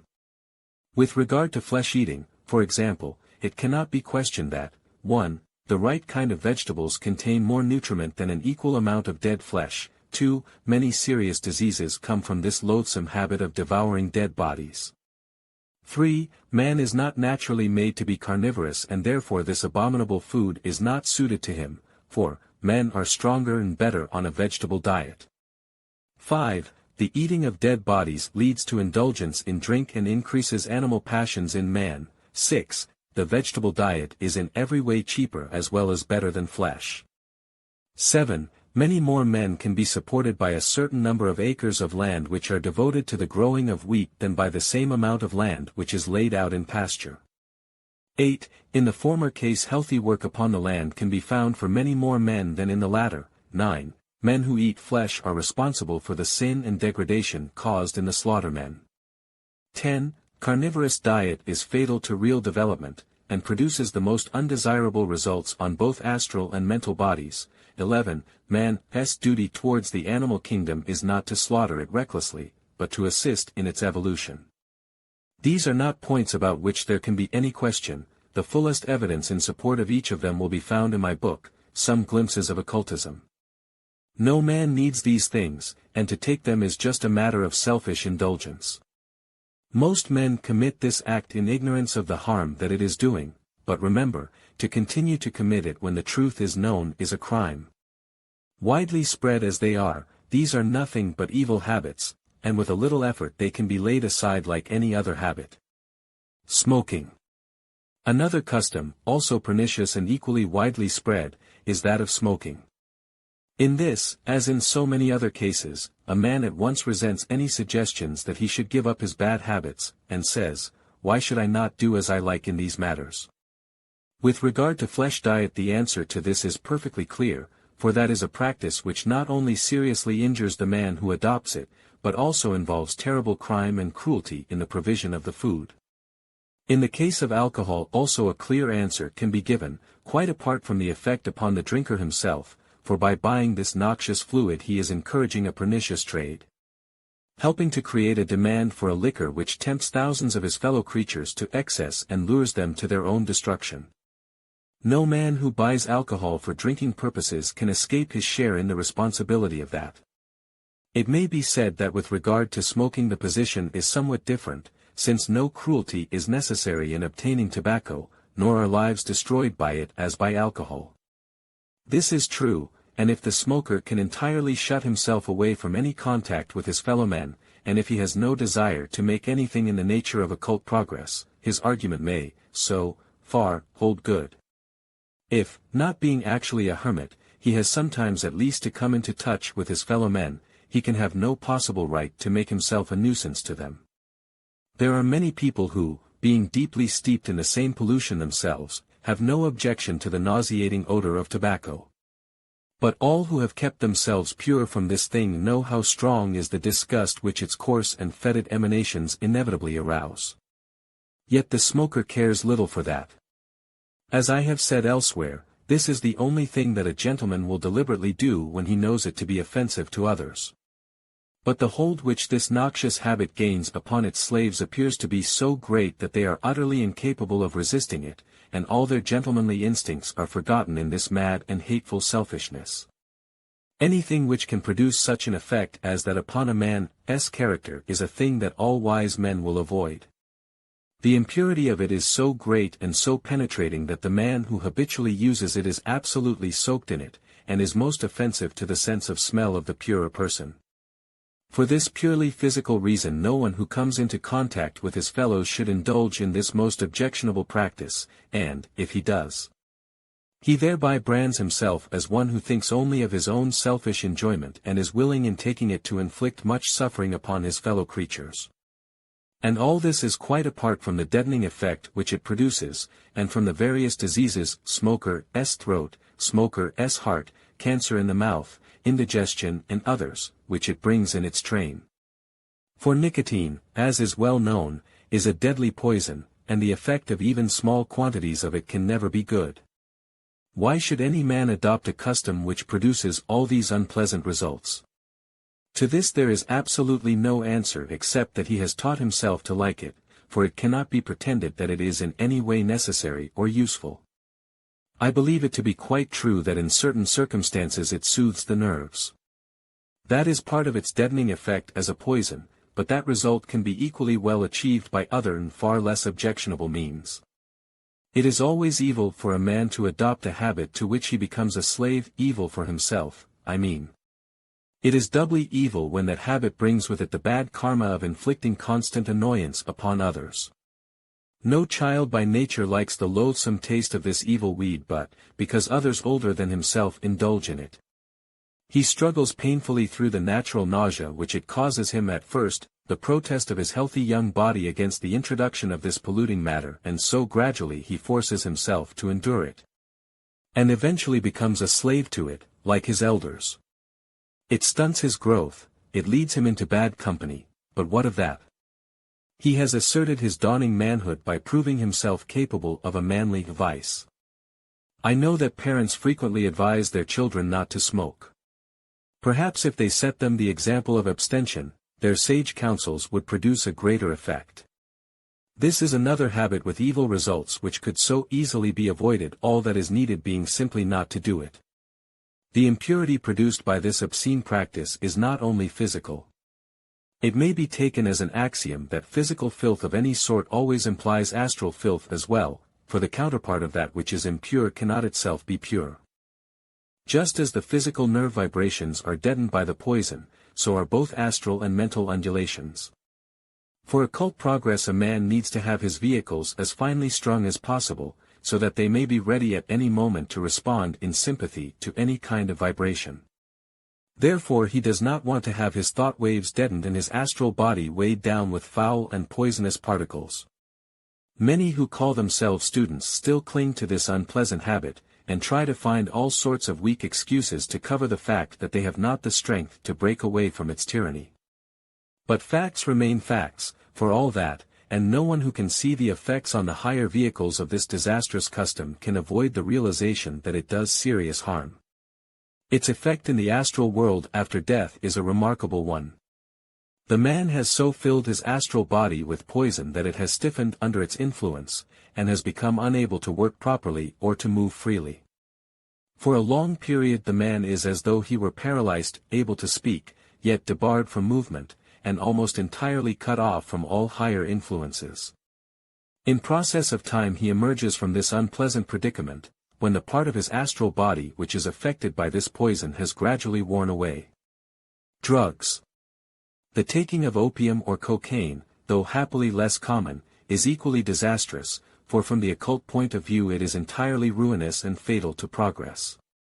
These drugs are sometimes a necessity in order to relieve great pain. But they should be taken as sparingly as possible, and on no account be allowed to degenerate into a habit. One who knows how to do it, however, can remove the evil effect of the opium from the astral and mental bodies after it has done its work upon the physical. Nearly all drugs produce a deleterious effect upon the higher vehicles, and they are therefore to be avoided as much as possible. There are definite cases in which they are clearly required, when they are really specifics for certain diseases. But these are few, and in far the greater number of cases nature herself will work a rapid cure if the surroundings are pure and healthy. With regard to the treatment of the body, prevention emphatically better than cure, and those who live rationally will rarely need the services of a doctor. Under all circumstances animal serums and products in any way connected with or obtained by means of vivisection should be absolutely avoided. It should be remembered that tea and coffee contain as their essence drugs called respectively theine and caffeine, which are poisonous, so that an excess of these beverages is a bad thing, especially for growing children. Indeed, I incline to the opinion that, while in moderation they do no serious harm, those who find themselves able to avoid them are all the better for it. Cleanliness. Doctors are usually agreed as to the necessity for physical cleanliness, but the requirements of occultism are far more stringent than theirs. The waste matter which is constantly being thrown off by the body in the shape of imperceptible perspiration is rejected because it is poisonous and decaying refuse. And the astral and mental counterparts of its particles are of the most undesirable character. Dirt is often more objectionable in the higher worlds than in the physical, and, just as in the physical world, it is not only foul and poisonous in itself but it also inevitably breeds dangerous microbes. So in these higher worlds it attracts low-class nature spirits of a kind distinctly prejudicial to man. Yet many people habitually carry a coating of filth about with them, and so ensure for themselves the possession of an unpleasant retinue of astral and etheric creatures.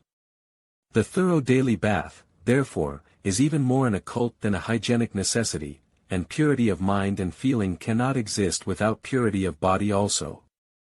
The physical emanations of dirt are unpleasant, but those in the astral and mental worlds are much more than merely unpleasant, they are deleterious to the last degree, and dangerous not only to the man himself, but to others. It is through the pores of the body that the magnetism of the person rushes out, bearing with it what remains of the vital force. If therefore these pores are clogged with filth, the magnetism is poisoned on its way out, and will produce a pernicious effect upon all those around.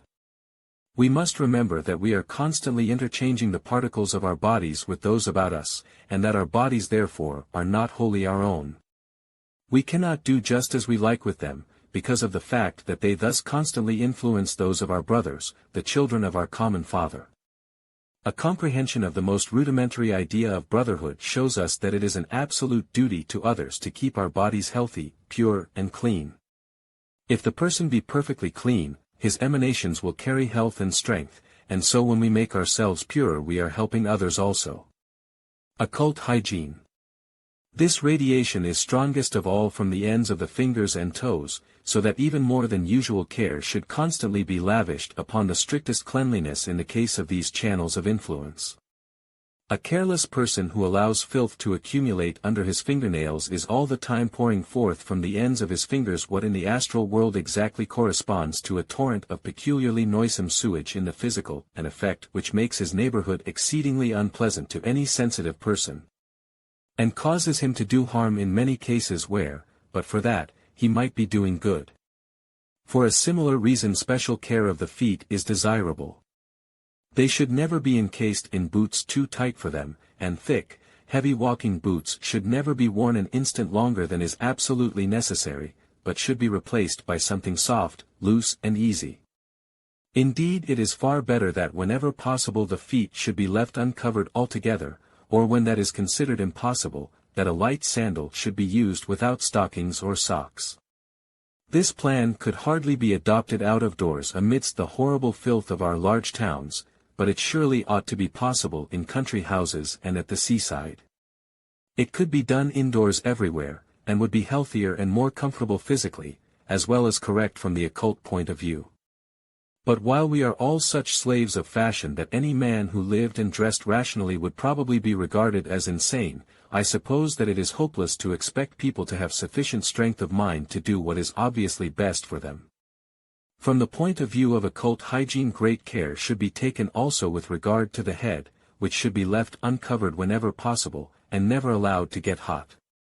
A hat is an utterly unnecessary article of clothing, and people would be much better in every way without it, but here again probably the foolishness of fashion will, as usual, stand in the way of common sense. The folly of wearing a hat becomes immediately obvious when we remember that even in the coldest weather we habitually leave the face entirely uncovered, even though there is usually but little hair on it. Whereas we are careful to put a considerable and most insanitary weight upon the upper part of the head, which nature has already abundantly covered with hair. Think, too, how much money might be saved by discarding all unnecessary and positively harmful articles of dress, hats, boots, stockings, collars, cuffs, corsets. But people never use their own brains with regard to such matters. They think only of what someone else is doing, and they never realize that their boasted liberty is the merest sham, since they do not feel themselves free to follow the plainest dictates of their reason. Even with regard to a matter which is so clearly their own private business as the clothing that they shall wear. Future and more enlightened generations will look back with wonder and pity upon the dreary monotony of ugliness to which this senseless thraldom condemns us. Another of the objectionable customs of our modern civilization is that of hair-cutting. It is outrageous that we should be expected to submit to have our heads pawed about for a quarter of an hour or so by a person who is not usually of the higher classes, who generally smells offensively of tobacco or onions or pomatum, who breathes in our faces and worries us with a stream of inane chatter and in any case has been promiscuously pawing the heads of a score of others of His Majesty's lieges without any intermediate process of purification. Considering the fact that the head is precisely the part of the human body where unpleasant alien magnetism will produce the greatest effect, and that it is through the hands that magnetism flows most easily, one sees at once what a peculiarly unscientific abomination this is. I do not suggest that every man should let his hair grow to its full length, that is a matter entirely for his private taste. But I do say that the person who cuts it should be his wife or his mother, his brother or his sister, or at least somebody of the same family or in close friendship, whose magnetism is likely to be on the whole harmonious and reasonably pure. It may be that until we all have had a certain amount of practice, the hair would not be quite so well cut as by the professional person. But we should be far more than compensated by freedom from headache, from unpleasant smells and from foreign influences. Physical existence. In order that its reaction upon higher vehicles should be satisfactory, it is necessary that the physical body should be regularly exercised. This, which doctors tell us is so desirable from the point of view of physical health, is still more desirable from the point of view of health in other worlds.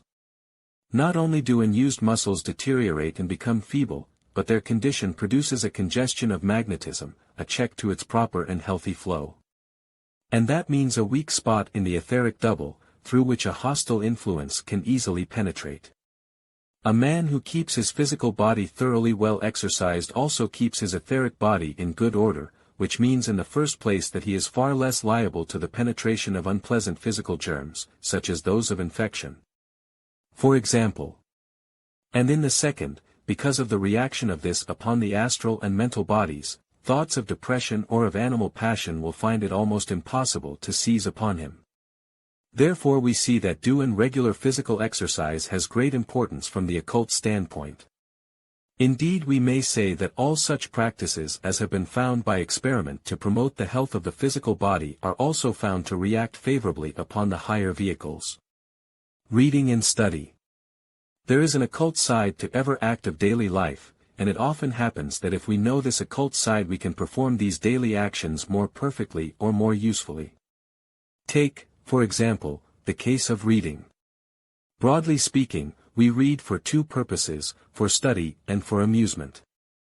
If one watches with clairvoyant vision a person who is reading for the purpose of study, one is often surprised to see how little the real meaning of what is written penetrates into the mind of the reader. In a book that is carefully written, in order that it may be studied, each sentence or paragraph usually contains a clear statement of a certain definite idea. That idea expresses itself as a thought form, the shape or size of which varies according to the subject. But whether it is small or large, whether it is simple or complicated, it is at least clear and definite of its kind.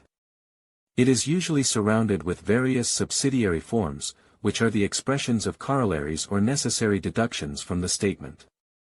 Now an exact duplicate of this, which is the author's thought form, should build itself up in the reader's mind, perhaps immediately, perhaps only by degrees. Whether the forms indicating corollaries also appear depends upon the nature of the student's mind, whether he is or is not quick to see in a moment all that follows from a certain statement. As a general rule, with a good student the image of the central idea will reproduce itself fairly accurately at once, and the surrounding images will come into being one by one as the student revolves the central idea in his mind. But unfortunately with many people even the central idea is by no means properly represented. Less developed mentally, they cannot make a clear reflection at all, and they create a sort of amorphous, incorrect mass instead of a geometrical form. Others manufacture something, which is indeed recognizable as the same form, but with blunted edges and angles, or with one part of it entirely out of proportion to the rest, a badly drawn representation, in fact. Others succeed in making a kind of skeleton of it, which means that they have grasped the outline of the idea, but are as yet quite unable to make it living to themselves, or to fill in any of its detail. Others, perhaps the most numerous class, touch one side of the idea and not the other, and so build only half the form. Others seize one point in it and neglect all the rest, and so generate a figure which may be accurate as far as it goes, but is not recognizable as a copy of that given in the book. Yet these people will all assert that they have studied the book in question, though if they were asked to reproduce its contents from memory, the resulting essays would have little in common. This means in the first place a lack of attention. These people presumably read the words, but the ideas expressed by those words do not effect a lodgment in their minds. Often it is easy for the clairvoyant to see the reason for this, for if he watches the mental body of the student he sees it to be occupied with half a dozen subjects simultaneously. Household cares, business worries, thoughts of some recent pleasure or expectations of an approaching one, a feeling of weariness and repulsion at having to study and a longing for the time when the half-hour of study shall be over. All such feelings as these are seething in the man's brain, and occupying between them 9/10 of the matter of his mental body. while the poor remaining tenth is making a despairing effort to get hold of the thought form which he is supposed to be assimilating from the book. Under these circumstances, naturally enough, it is hopeless to expect any real benefit, and it would probably, on the whole, be better for such a man if he did not attempt to study at all. From the examination of this hidden side of study, then, certain definite rules emerge which it would be well for the intending student to follow. First, he must begin by emptying his mind of all other thoughts and must see to it that they are not permitted to return until his time of study is over. He must free his mind from all cares and perplexities, and then he must concentrate it wholly on the matter in hand. He should read through his paragraph slowly and carefully, and then pause to see whether the image is clear in his mind. Then he should read the passage over again with equal care, and see whether any additional features have been added to his mental image. And he should repeat this until he feels that he has a thorough grasp of the subject, and that no new idea upon it will immediately suggest itself. When that is done he may usefully see whether he can pick out any of the corollaries, whether he can surround his central thought form with planets depending on it. All this while, a mass of other thoughts will have been clamoring for admission. But if our student is worthy of the name he will sternly refuse them and keep his mind fixed exclusively on the question in hand. The original thought form which I have described represents the author's conception as he wrote, and it is always possible by earnest study to get thus into touch with the mind of the author. Often through his thought form he himself may be reached, and additional information may be obtained or light may be gained on difficult points. Usually the student, unless highly developed, cannot come into conscious touch with the author, so as actually to interchange ideas with him. Any new thought will probably appear to the student as his own, because it always comes into his physical brain from above, just as much when it is suggested from outside as when it originates in his own mental body. But that matters little so long as he gets a clear conception of his object. System and thoroughness. All this the occult student does as a matter of course, and he does it daily with the most exemplary regularity, for he recognizes its importance, first because he knows the necessity of systematic work or training. And secondly because one of the duties most strongly impressed upon him is that of thoroughness. His motto must be, "Whatsoever thy hand findeth to do, do it with thy might." He knows that whatever he does he ought to do better than the man of the world does it, that nothing will suffice but the best that is possible to him, and that he must try ceaselessly to attain perfection in all his work, developing all his vehicles to the utmost, in order that he may gain that perfection. Novel and newspaper reading. Even when we read for amusement it is still eminently desirable that we should form a habit of concentration upon what is read. After much study or hard mental labor of any kind, it is often a great relief to turn to a good novel, and there is no harm whatever in doing so, so long as moderation is observed. The person who gives up his whole life to novel reading is yielding to mental dissipation, and if he continues to treat his mind in that way he will probably soon find that it is of little use to him as an instrument for serious study. But, as I have said, occasional novel reading for relief is harmless and even beneficial. Even then it is well not to read carelessly, but to try to form a clear conception of each character, to make the people live and move before one. When the author wrote his story he made such a series of thought forms. Many other readers since have come into touch with them and strengthened them, though some prefer to construct a fresh set of their own, and it is frequently possible to see with the mind the author's original set, and so to follow his story exactly as he meant it. Of some well-known stories there are many renderings in the mental and astral worlds. Of the biblical stories, for example, each nation has usually its special presentation, and generally with the characters all dressed in its particular national garb. Children have vivid and capable imaginations, so books much read by them are sure to be well represented in the world of thought forms. We find many excellent and lifelike portraits of such people as Sherlock Holmes, Captain Kettle, John Silver, or Dr. Nicola. On the whole, however, the thought forms evoked from the novels of today are by no means so clear as those which our forefathers made of Robinson Crusoe or of the characters in Shakespeare's plays. That comes largely from the fact that we rarely give more than half our attention to anything, even to a good story, and that in turn is the consequence of the curious literary conditions of our modern life. In the older days, if a man read at all, he read earnestly and fixed his mind upon what he was doing. If he took up any subject, he read serious books upon that subject. In these days a large number of people dependent for almost all the information they possess upon newspapers and magazines.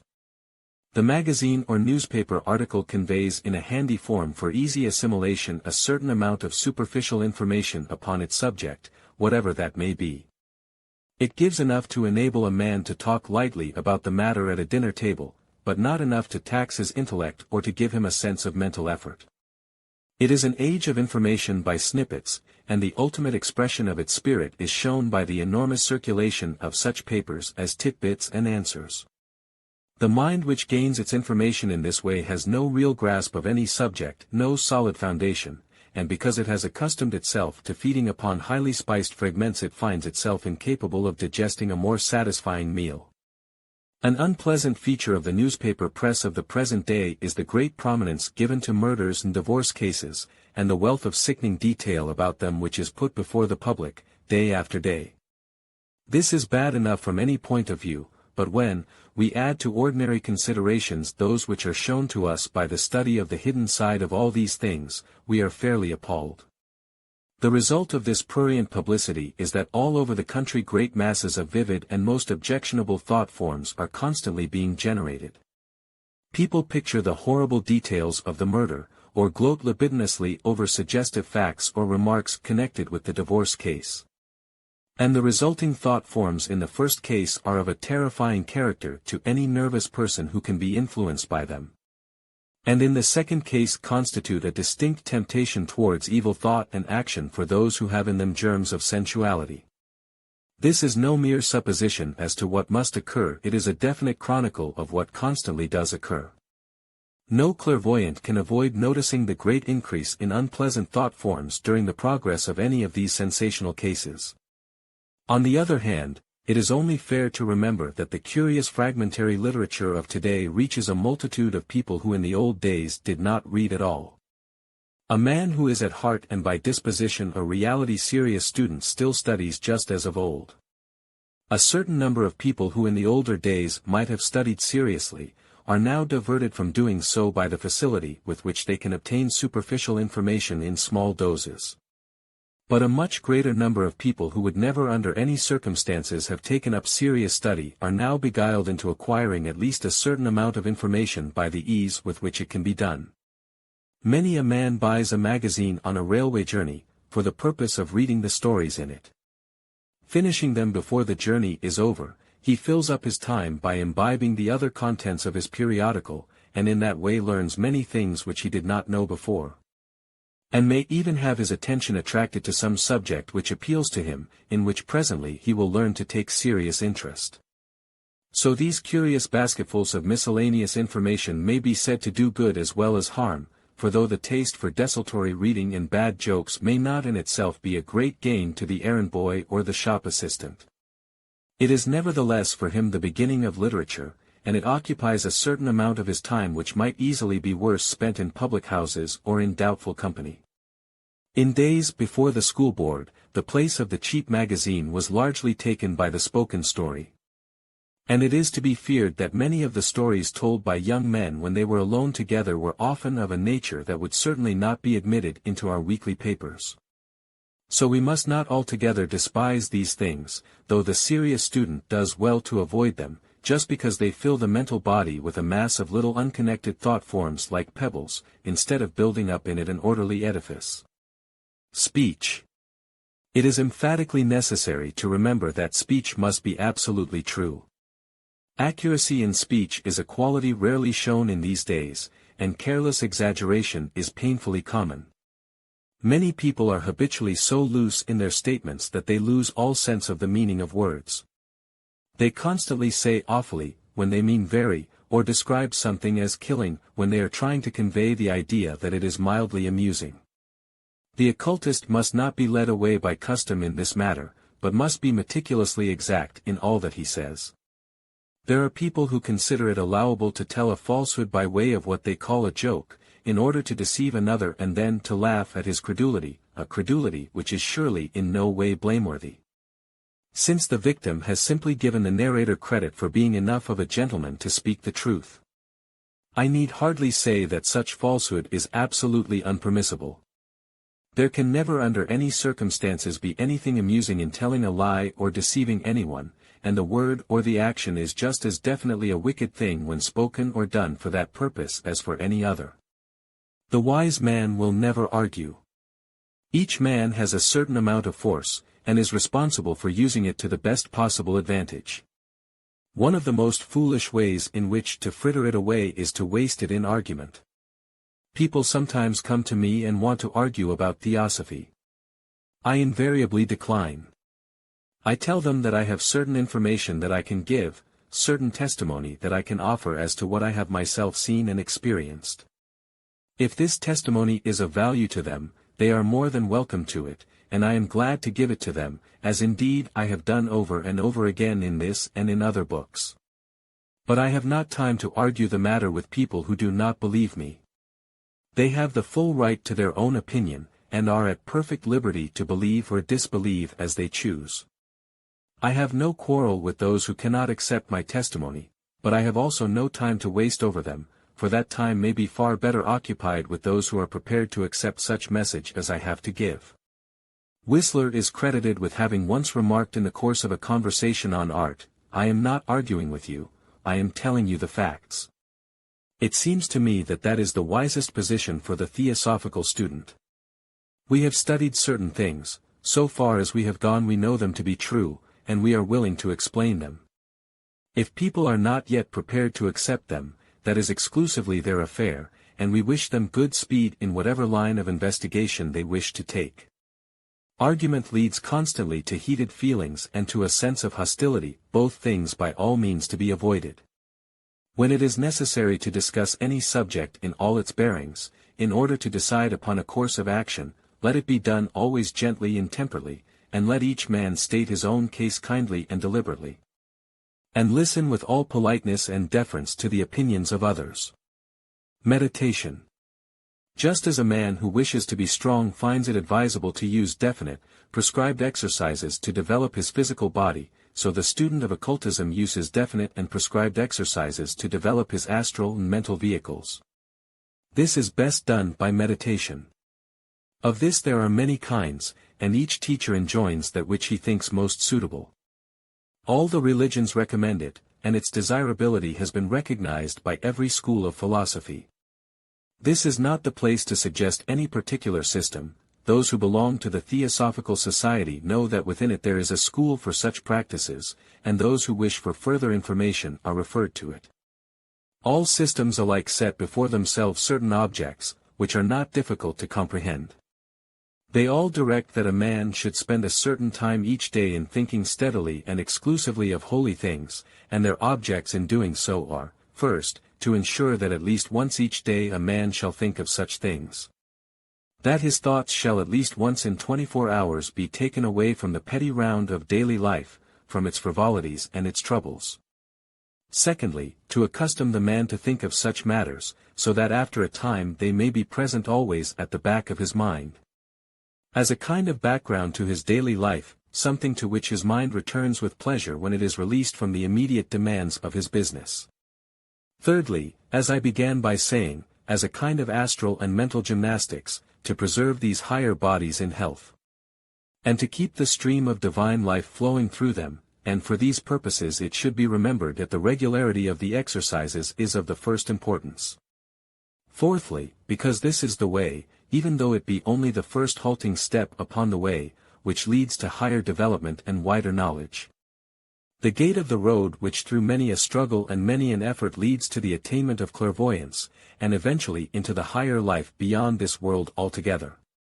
Although the man in his daily meditation may see but little progress, and it may seem to him that his efforts are altogether unsatisfactory and without result, a clairvoyant watching him will see exactly how the astral and mental bodies are slowly coming out of chaos into order, slowly expanding and gradually learning to respond to higher and higher vibrations. He can see, though the experimenter cannot, how each effort is gradually thinning the veil that divides him from that other world of direct knowledge. He can see how the man's thought forms grow day by day more definite, so that the life poured into them from above becomes fuller and fuller, and reacts more and more strongly upon their originator. Even though that originator may be entirely unconscious of it. And so, speaking from his knowledge of the hidden side of things, the clairvoyant advises all aspirants to meditate regularly. And to continue their meditation with the certain conviction that, quite irrespective of their own feelings, they are producing results, and steadily drawing nearer and nearer to their goal. Old Dr. Watts is alleged to have perpetrated a hymn which said that Satan finds some mischief still for idle hands to do. He probably referred exclusively to the physical world. But the wise man knows that that is true at any rate with regard to the mind. The time when an evil thought springs up in the mind is the time when it is lying fallow and unoccupied. Therefore the surest way to avoid temptation is to keep steadily at work, and since even the most indefatigable of mortals cannot work always, it is well that for those dangerous moments of leisure he should have a safeguard in the shape of a definite subject upon which his mind always instinctively falls back when not otherwise occupied. Most men have some such background, but often its nature is trivial or even undesirable. There are men who have impure thoughts at the back of their minds all the time, and others have jealousy or hatred. Many mothers are thinking all the time of their children, and the man in love usually has a portrait of his charmer always on view, often indeed occupying the foreground as well as the background of his mind. When a man has attained to the dignity of having the right sort of background to his life, he is in a position of far greater security. For some natures religion provides such a background, but these natures are rare. For most men only the study of the great truths of nature can provide it, only that knowledge of the scheme of things which in these modern days we call theosophy. When that great plan is once grasped, the mind and the higher emotions are both engaged on it, and the man's whole nature is so filled with it that no other thought, no other attitude is possible to him but that of the intense desire to throw himself and all that he has into that mighty plan, and to become, as far as in him lies, a fellow worker together with the deity who conceived it. So this becomes the background of his mind, the dominating thought from which he has to turn away in order to attend to the details of outer life, to which he gladly and instantly returns when his duty to those details is done. When he can attain to this condition he is in a position of far greater safety from evil thought, and he need have no fear that this constant preoccupation with higher things will in any way mar his efficiency down here. He will do his daily work better, not worse, because he is constantly going behind it to something far greater and more permanent. For it is precisely the men with this higher stimulus for a background who have been the most efficient workers of the world. As Keble puts it, there are, in this loud stunning tide of human care and crime, with whom the melodies abide of the everlasting chime. And then he speaks of them as plying their daily task with busier feet, because their secret souls a holy strain repeat. Chapter 15. By physical environment. Houses. It is the fashion, and not unreasonably, to attach great importance to the influence of environment. When that expression is used people generally mean an environment into which they are born, or one which is imposed upon them from without and is in no way dependent upon their own will. There is, however, another environment which is often forgotten, that which we create for ourselves, the great influence produced upon us in daily life by the place in which we choose to live and the objects with which we voluntarily surround ourselves. One may often judge from the outside of a house something of the disposition of those who inhabit it, and a man's room is to a certain extent an expression of him, for it shows his taste in books, pictures, statues, furniture, wallpaper and flowers. And every one of all these things is constantly reacting upon him, even though he never thinks of it. One who is a student of occultism will be guided in choosing a house for himself by a number of considerations which would not be likely to occur to the ordinary man, who probably bases his decision principally on such facts as the size and the rent of the house, whether its drains are in order, and how far it is from the tramway or railway station. Such points as these naturally define the area of his choice. The study of the hidden side of things, while not interfering with these, suggests some additional considerations. From our point of view, it is material to have as much room as possible about the house, to have it as far removed as possible from its neighbors. Once more, this means no reflection upon the neighbors. They may be all that can possibly be desired, yet it is always better to avoid the mixture of varying vibrations. One may earnestly wish sometimes for the society of 1-foot's neighbor, and when that happens it is always possible to visit him or to invite him to call. But to be always in such close proximity to him as to feel every change in his aura, that is a condition of affairs which ought never to exist, although unfortunately it too often does. In all those long lines of houses which are so common in our great towns, it is impossible, from the occult point of view, to escape from 1-foot's neighbor. Whenever he walks up to the dividing wall, his aura must project through it, and it will be seen that, with a neighbor in close contact on each side, we are practically in the room with two families, whose tastes and interests may be absolutely different from our own, who may have all sorts of thoughts and aspirations which clash entirely with those to which we wish to devote ourselves.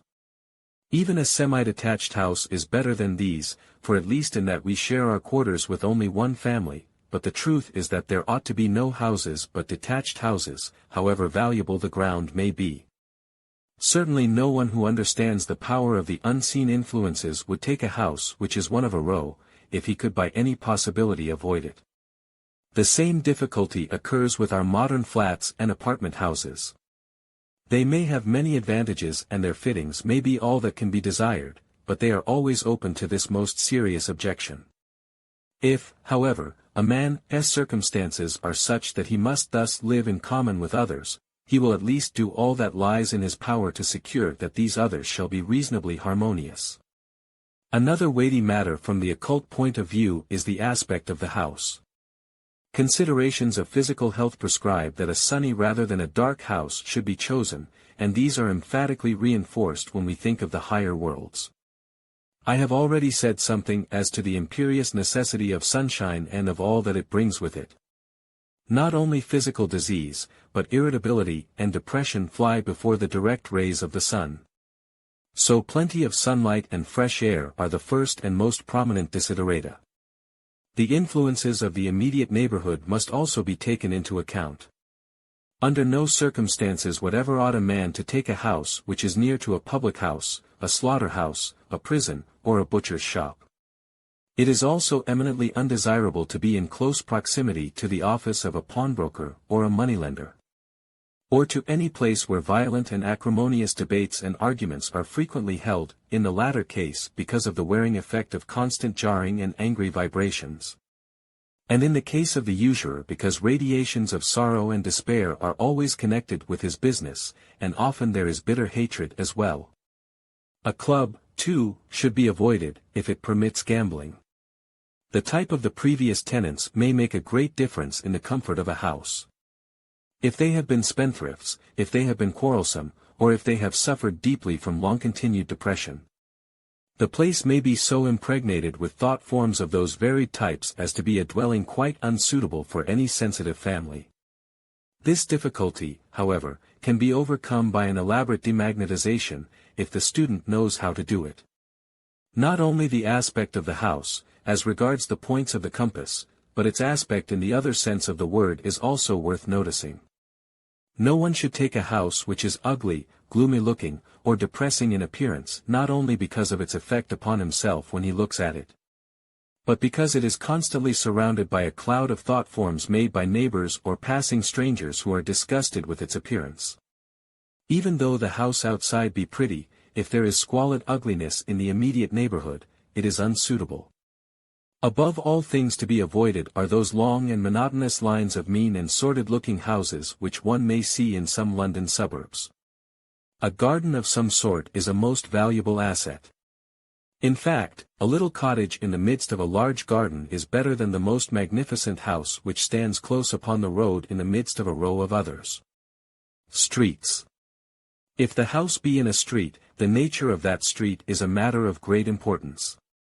If the road be paved with granite blocks or in any other way conducive to noise, it should be avoided at all costs.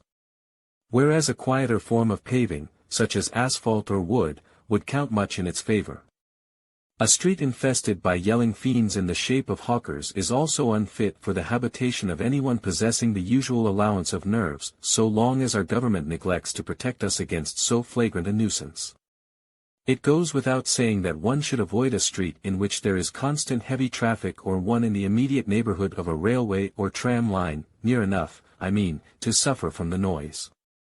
For noise, as I have already explained, is one of the greatest defects of our defective civilization. Although after a time a man gets used to the noise, and hardly notices it, nevertheless every fresh outburst is a blow to his astral and mental bodies. And the effect of this is precisely that of constantly repeated blows upon the physical body. Each one may be no great matter, but after a time the cumulative effect hurts exceedingly. In the physical body this would mean pain, and we should at once understand it and refer it to its source. In the case of the astral body it means irritability, and in the case of the mental body a feeling of fatigue and inability to think clearly. But when these supervene we do not so readily understand them, nor do we always assign them to their true cause. Consequently the neighborhood of any building which is either noisy or noisome with smoke or chemicals, as a factory might be, is to be sedulously avoided. Many of my readers may be so situated that it is impossible for them to take all these recommendations into consideration, and I offer them only as a guide to what is desirable when it can be had. If a man who is entirely unfettered is about to choose a house or a site for a house, I should advise him to be governed in his selection by what I have said above. But I know well that most people are practically limited as to the range of their choice by the question of rent, convenient access to their work, and a number of other personal reasons. In such cases a man must simply balance the advantages and disadvantages, and do the best that he can, taking it as the result of his own actions in the past that he cannot do better. Pictures. A matter in which a man has usually much greater liberty is the decoration of his room, and it is one of considerable importance to him. For example, the pictures which we hang on the walls of our homes are exercising all the while an unnoticed influence upon us, not only because they keep the expression of certain ideas constantly before our eyes, but also because the artist puts a great deal of himself, of his inmost thought and feeling, into his work. And the effect of all that thought and feeling inheres in the picture and radiates from it just as surely as scent inheres in and radiates from a rose. There is a hidden side to every picture, the conception which was in the artist's mind and heart. That conception, when he formed it, expressed itself clearly in astral and mental matter, even though he may have succeeded but partially in bringing his idea down to the physical world. Every true artist will acknowledge that, however excellent his work may be, it invariably falls short of what he intended and expected. Yet the conception, as he thought it out, exists really and vividly in the mental world, and the feelings and emotions which he endeavored to express exist in the astral realm, and these, which we may call the unseen counterparts of the picture, are always radiating vibrations of their own character, whatever that may be, and are therefore producing a never-ceasing effect upon those who live within their influence. Manifestly, therefore, it behoves us to be careful as to the nature of the objects of art which we gather around us.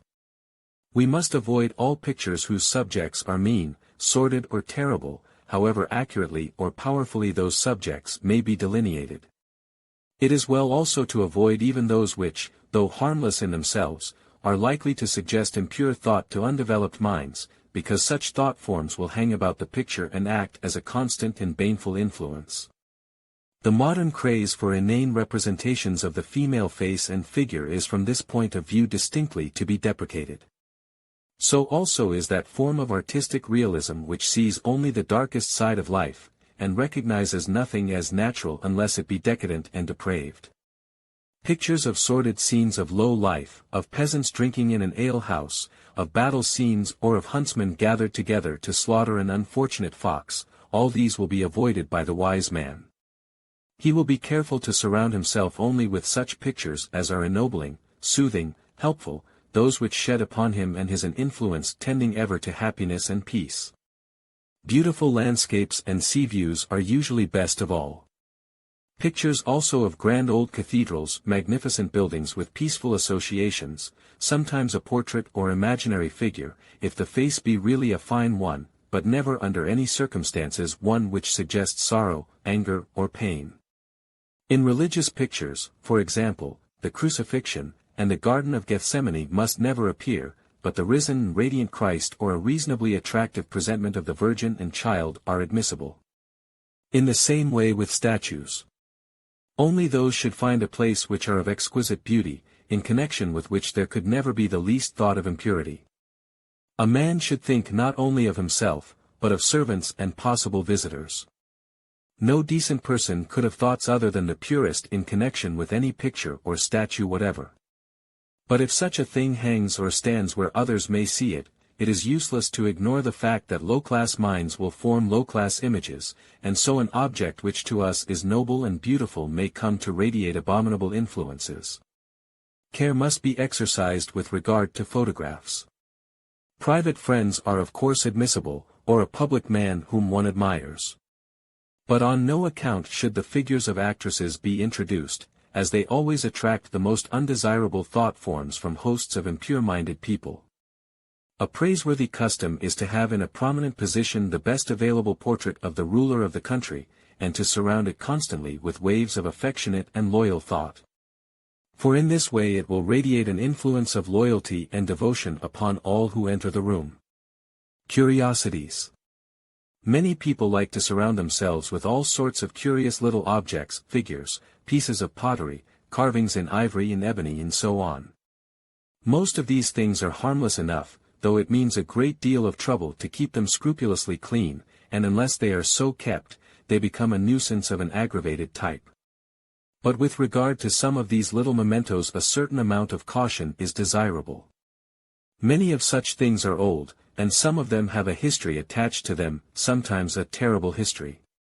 It is widely known, for example, that a lady in London had in her house for some time an Egyptian mummy case, the influences connected with which were of so serious a character that she was speedily forced to get rid of it altogether.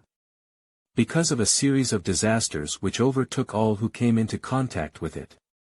That is an extreme case, but other kinds of curiosities also have undesirable or mischievous auras. Many such objects tell their own story, though the owner is often unaware of it. A sensitive person sometimes finds landscapes which are entirely unknown to him or scenes from some foreign land starting up unbidden in his mind. These may come from various sources. They may be mere pictures formed by the imagination, his own or that of some other person in the neighborhood, either dead or living. They may be examples of casual clairvoyance at a distance. But they may be, and often are, instances of unintentional psychometry, and can be traced to some object in the room. For every body, of whatever nature it may be, carries within it the power of showing, to those who can see, pictures of its past history, and sometimes these come to the surface unexpectedly. Some are good and some are bad. Some are harmless and others are actively unpleasant. When a man acquires some ancient object of unknown history, he has usually no means of telling immediately whether it will prove helpful, harmful or negative, but if he watches carefully he will soon see. Certain types of curiosities are obviously undesirable from the outset, such things, for example, as spears, swords, daggers, or anything which may have been connected with bloodshed. Books. To a discerning eye a man shows his nature in his choice of books, a choice which is of great importance to him.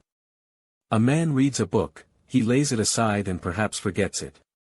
But nevertheless it lies there on his table or his bookshelf and it continues to pour upon him a steady influence, whether for good or for evil. Many books, it is true, have no pronounced influence, and may therefore be considered as neutral.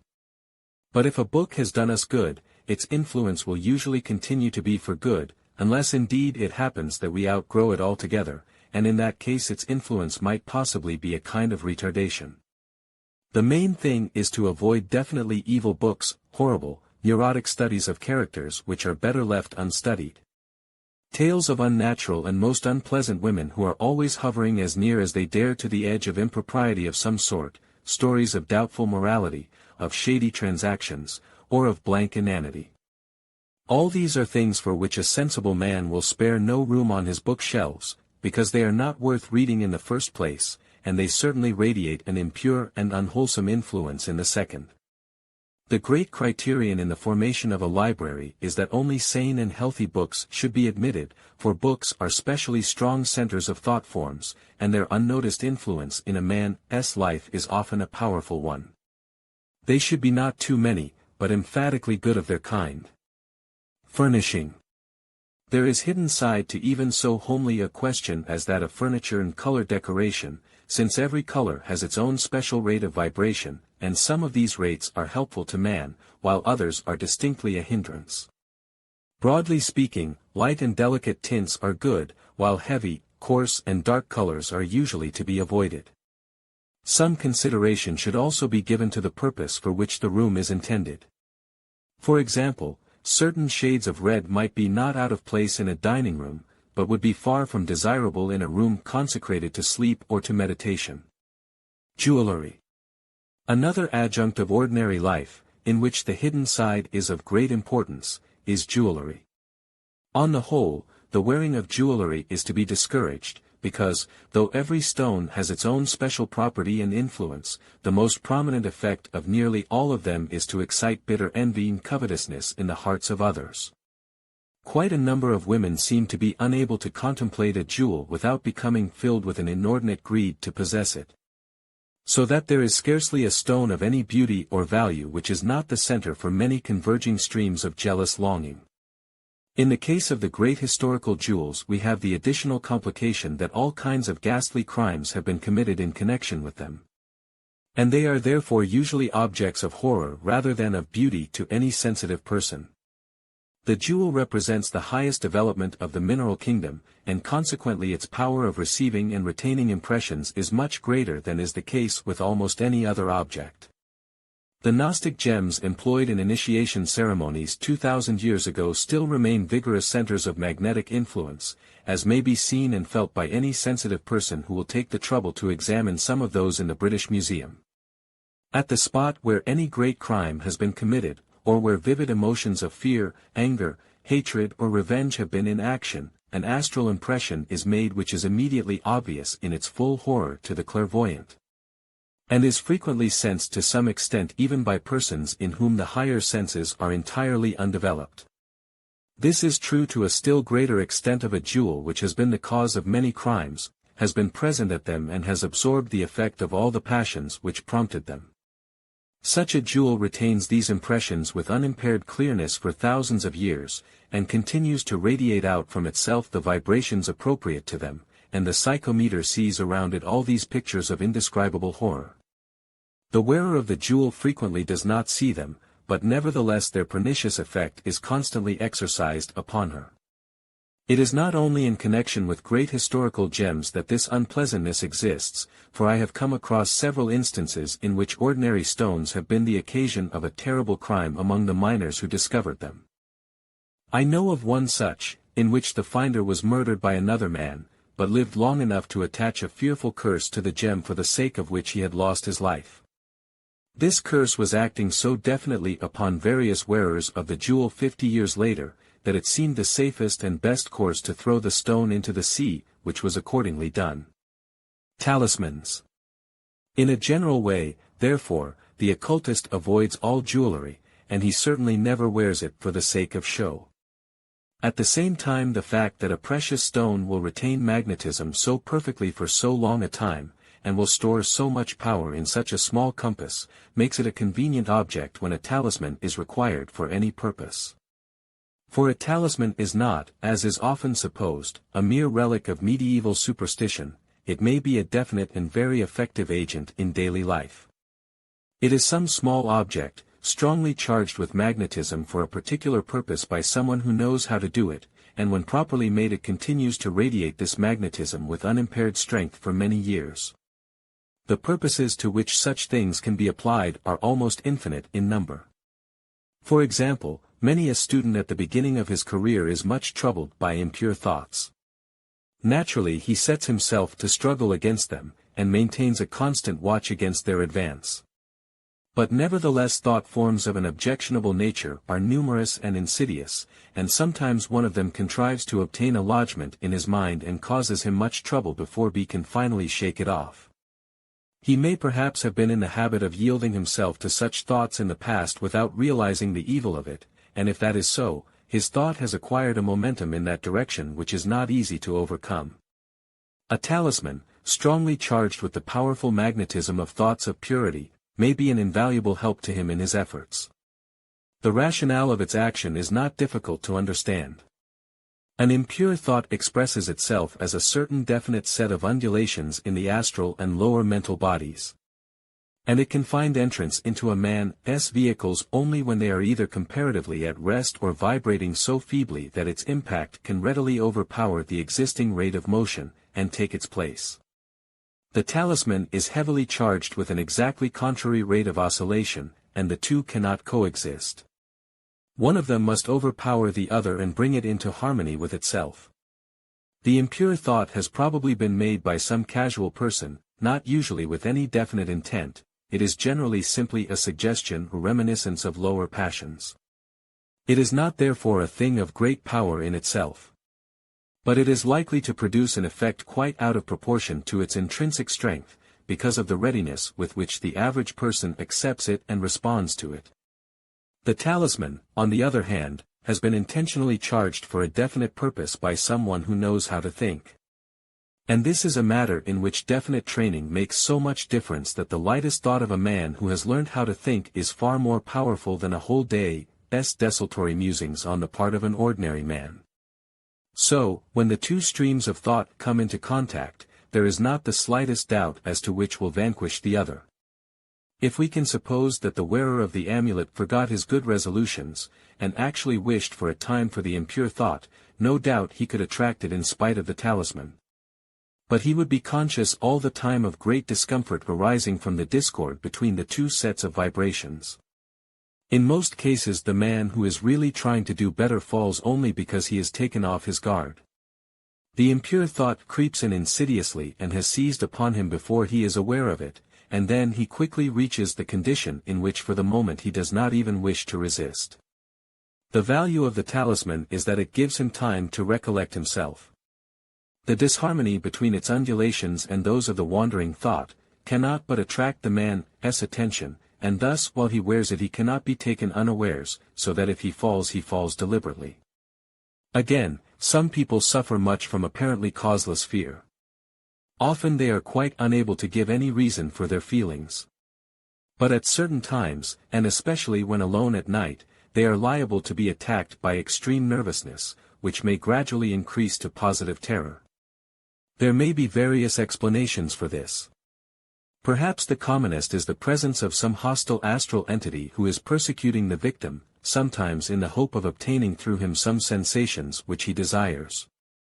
Sometimes in the endeavor to obtain control over him and obsess him, sometimes for sheer mischief and impish love of demonstrating his power over a human being.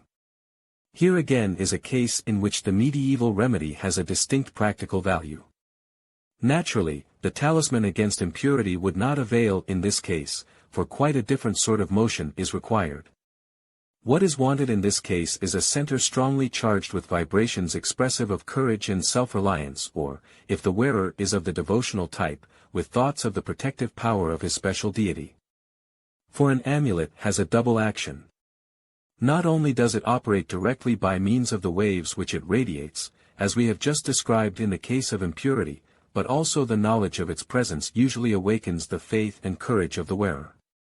In the case of a talisman against fear, such as we are now considering, the two lines of action will be clearly marked. Courage expresses itself in the mental and astral bodies by the strength and steadiness of their striations, and by the calm, steadfast shining of the colors indicating the various higher qualities. When fear overpowers a person all these colors are dimmed and overwhelmed by a livid gray mist, and the striations are lost in a quivering mass of palpitating jelly. The man has for the time quite lost the power of guiding and controlling his vehicles. The vibrations of strength and courage steadily radiating from the talisman are quite unaffected by the feelings of the wearer, and when the first tremblings of fear begin to manifest themselves they find a difficulty in their way. If unopposed, they would steadily increase, each augmenting and strengthening the other until their power became irresistible. What the talisman does is to prevent them from reaching this condition of irresistible velocity. It deals with them at the commencement, while they are still weak. The resistance which it opposes to them is precisely the same in kind as that which a gyroscope opposes to any effort to turn it aside from its line. It is so determinately set in motion in one direction that it will sooner fly to pieces than allow itself to be turned into any other. Suddenly to bring such a power as this into conflict with unreasoning panic would probably result in the complete shattering of the astral body concerned. But if the gyroscopic force of the talisman is already working before the alarm is felt, its determined persistence along its own lines checks the first beginnings of fear. And so makes it impossible for the person ever to reach the later stages of panic terror. That is its direct operation, but it works also indirectly upon the mind of the wearer. When he feels the first beginnings of fear stirring within him, he probably recollects the amulet and clutches at it, and then there arises within him the feeling, why should I fear so long as I have with me this strong center of magnetism? And so, instead of yielding to the vibrations and allowing them to lengthen themselves until they become unmanageable, he calls up the reserve strength of his own will and asserts himself as master of his vehicles. Which is in truth all that is necessary. There is a third possibility in connection with a talisman, which is in some cases even more powerful than the other two. The object, whatever it may be, has been strongly magnetized by some individual, by the hypothesis a person of power and development, and therefore also probably highly sensitive. That being so, the talisman is a link with its creator, and through it his attention may be attracted. Under ordinary conditions its connection with its originator is of the slightest, but when the wearer is in desperate circumstances he sometimes actually calls upon the maker. Much in the way in which the medieval devotee when in difficulties invoked the assistance of his patron saint. And that call will unquestionably reach the maker of the amulet and evoke a response from him. If he is still living in the physical world, he may or may not be conscious of the appeal in his physical brain. But in any case his ego will be conscious, and will respond by reinforcing the vibration of the talisman by a strong wave of his own more powerful thought, bearing with it strength and comfort. Many ignorant men would scoff at such an idea as relic of medieval superstition, yet it is an actual scientific fact which has been demonstrated on hundreds of occasions. So far as its direct action goes, a talisman will work only in the direction in which it is made to work, but its indirect action on the faith of the possessor may sometimes take unexpected forms. I remember once making a charm for a certain noble lady, in order to protect her against spasms of extreme nervousness and even positive fear which occasionally swept over her when alone at night. She told me afterwards that this amulet had been of the greatest assistance to her in an emergency which I certainly did not contemplate when I made it. It appears that on a certain occasion she was driving an exceptionally spirited horse. I believe that her husband made it a sort of boast that he never used horses which anybody else could drive, in a dog-cart, through a forest. The horse took fright at something or other, got the bit between its teeth and dashed madly off the road, and started at a wild gallop among the tree trunks. The groom on the back seat was so certain that they were all destined to immediate death that he threw himself off as best he could, and was sorely injured by the fall. But the lady declares that her thought at once flew to the charm which she was then wearing, and she says that she knew absolutely that she could not be killed while, as she expresses it, under its protection. This utter certainty kept her perfectly cool and collected, and she steered that dog-cart through the forest with consummate skill. She declares that on the whole she was certainly in the air more often than on the ground as the wheels bounded over roots and crashed through the bushes. But nevertheless she held on bravely until the horse became tired, and she was able to regain control of it. She thanked me enthusiastically for saving her life by means of the charm. But the truth is that it was not the direct action of the talisman, but the strength of her faith in it, which enabled her to gain so splendid a victory. That was undoubtedly the main factor. There may have been a certain amount of direct action also, because the stilling effect of the strong vibration of the talisman would catch any dawning feeling of fear and calm it. Though I had prepared it to deal rather with first symptoms gradually arising than with so sudden an emergency as that. There are various articles which are to a large extent natural amulets. All precious stones may be said to belong to this category, for each has a distinct influence which can be utilized in two ways. First, the influence necessarily attracts to it elemental essence of a certain kind, and also all such thoughts and desires as naturally express themselves through that essence. And secondly, the fact that it has these natural peculiarities makes it a fit vehicle for magnetism which is intended to work along the same line as those thoughts or emotions. Suppose, for example, it is desired to drive away impure thought. Impure thought means usually a complex set of vibrations, but set on the whole in a certain definite key. In order to resist them, a stone should be chosen whose natural undulations are inharmonious with that key, so that they may offer to the impure impulses the greatest possible obstacle. If it is intended to make a talisman against those impure thoughts, a stone which naturally offers resistance to them is the vehicle which can most easily be loaded with the opposing influence. The vibrations of the particles of the stone are on the physical level, while those of the emotions are on the astral level, several octaves higher. But a stone, the particles of which move naturally on the physical plane in a key which is identical at this level with the key of purity on higher levels, will itself, even without magnetization, operate as a check upon impure thought or feeling by virtue of its overtones. And furthermore, it can be readily charged at astral or mental levels with the undulations of pure thought or feeling which are set in the same key. There are instances of decided magnetism of this kind in the vegetable kingdom also. A good example of this is the Rudraksh berry, of which necklaces are so frequently made in India. The oscillations connected with it, especially in its small and undeveloped state, render it specially suitable for magnetization where sustained holy thought or meditation is required, and where all disturbing influences are to be kept away. The beads made from the tulsi plant are another example, although the influence which they give is of a somewhat different character.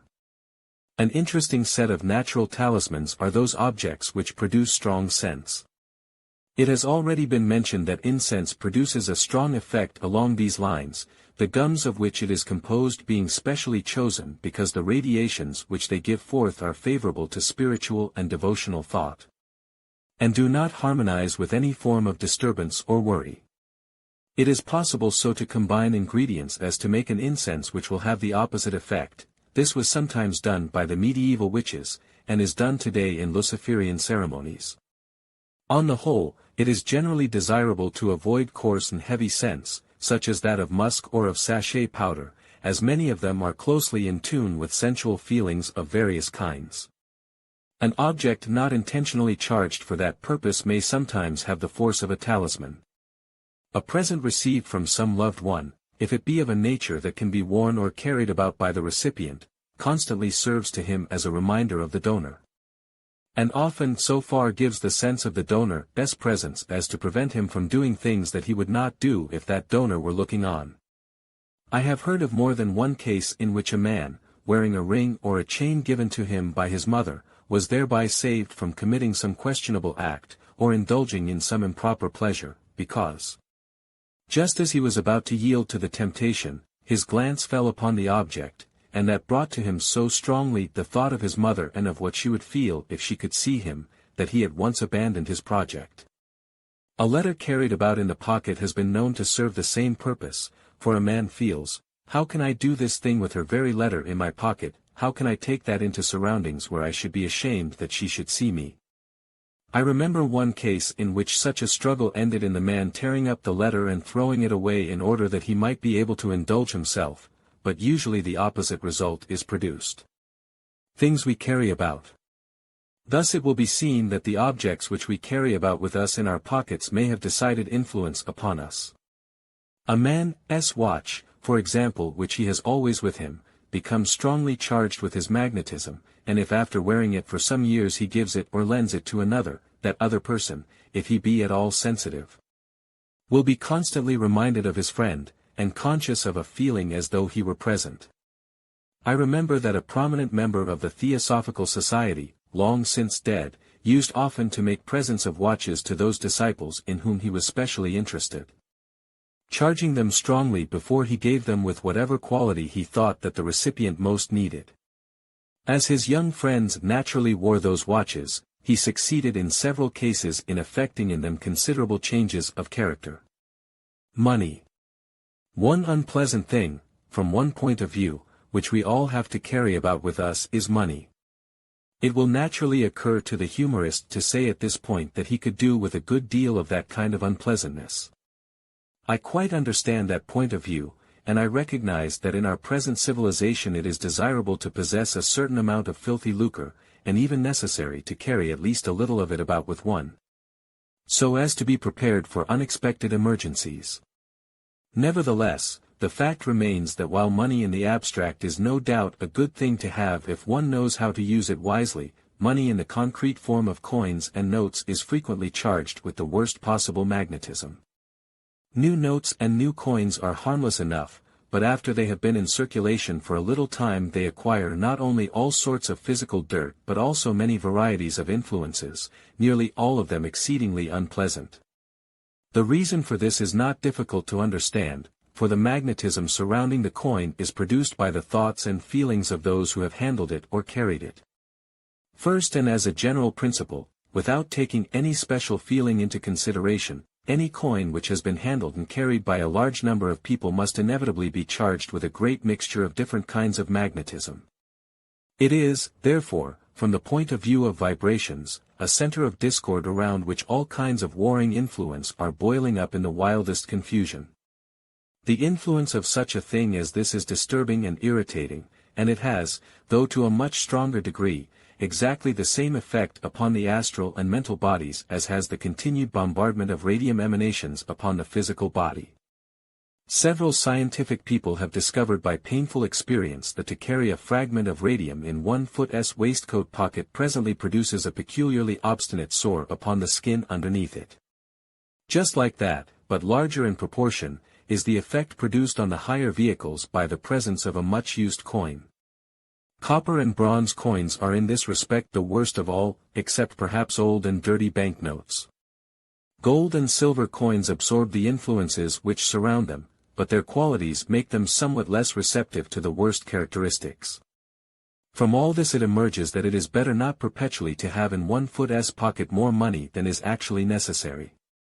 I have known students who partially met the difficulty by carrying copper or bronze coins only in a purse so strongly magnetized as to be practically impervious to the unpleasant vibrations. Many countries have realized the unsuitability of those metals for daily use, and are adopting nickel as a substitute, and nickel, while not so noble a metal as gold or silver, is much less receptive to evil influence than copper. A noble metal, in alchemical parlance, is one which answers readily to the wavelengths of the higher thought, but is resistant towards the lower kinds. Clothing. We come now to a subject upon which all the considerations dictated by the sight of the higher worlds, and the additional knowledge which occultism gives, are in direct contradiction in nearly every way to the fashions at present prevailing in the West. In a course of researches, extending over many years, it has happened to me to see clairvoyantly a large number of the civilizations of the world, in all parts of it and at widely diverging periods. And it has also come within my duty to examine the inhabitants of at least 2 other planets. The various races have differed widely in customs and costumes, but never in any of them at any time have I seen anything approaching in hideousness the dress which is at present the fashion in Europe for males. It is supremely ugly, ungainly, and unhealthy, and the only point, so far as I can see, which can be urged in its favor is a certain measure of practical convenience. It is tight-fitting, whereas all clothing ought to be loose. It is made principally of materials which are from the inner point of view most undesirable, and the only colors, or lack of colors, which custom permits are precisely the worst that could possibly be chosen.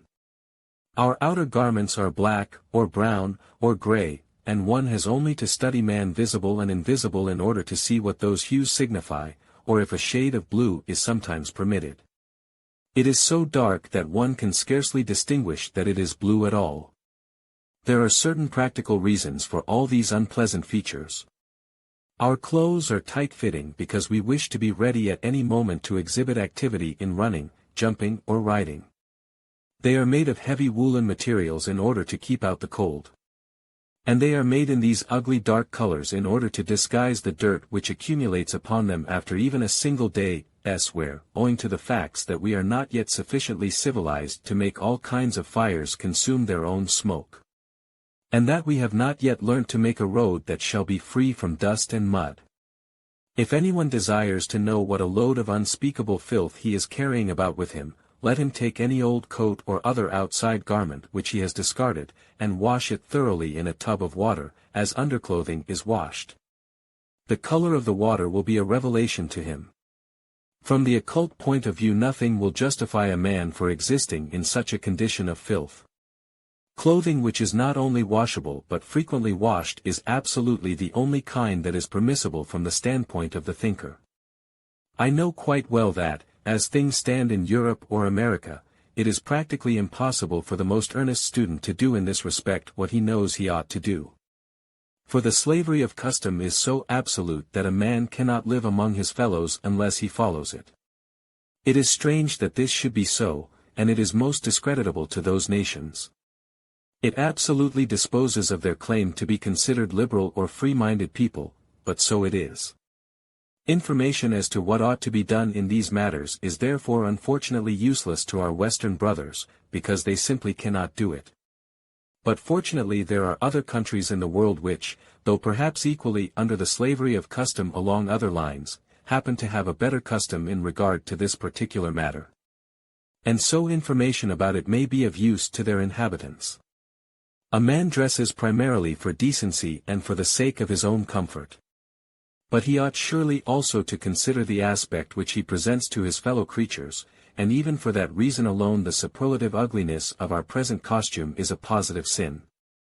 I am aware then that, for the Westerner at least, I am suggesting counsels of perfection which cannot be followed, when I say what occultism prescribes in the matter of dress. I am not speaking of the customs of any race or religion, or of what any man or set of men happens to approve. I am simply prescribing what is dictated by a scientific consideration of the higher side of life and the unseen elements which are all the time entering into it. The prescription then is as follows. All dress should be loose and flowing, never under any circumstances exercising pressure upon any part of the body, and no part of it which touches the skin should ever be composed of wool or leather. How then are we to keep ourselves warm? Well, the Chinese, who at least in the north of their country suffer under a most appalling climate, contrive to solve the difficulty by using garments of padded silk or cotton, something like eiderdown quilts. And it is quite certain that it is within the resources of science to supply us with a number of efficient substitutes for wool, if there were only a demand for them. Old-fashioned doctors in England used to have a craze for recommending the wearing of wool next to the skin, the very last thing that ever ought to be allowed to touch it. For, as has been well said by a doctor, it is an animal product which can never be properly cleaned, it creates unnatural heat, it becomes felted and chokes the pores.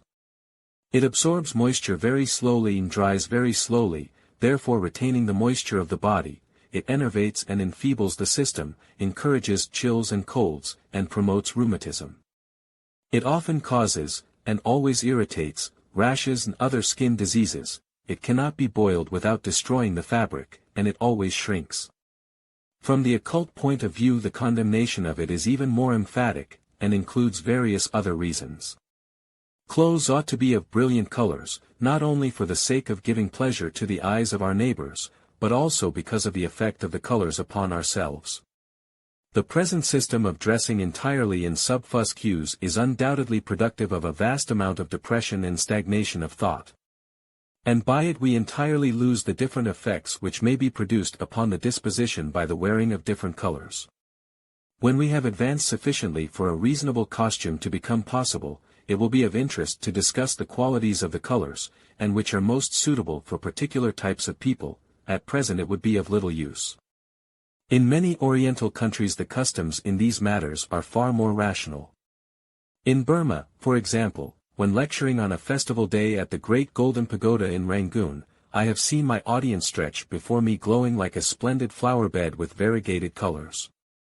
The delicately colored satins worn by the Chinese there on festive occasions produce in the glowing tropical sunlight an effect not easy to be surpassed, and one cannot but wonder how it is that we, who certainly belong to a later race than these people, and may not unreasonably claim to have advanced distinctly beyond them in many of the departments of civilization, should yet have fallen so utterly and lamentably behind them in this particular of dress.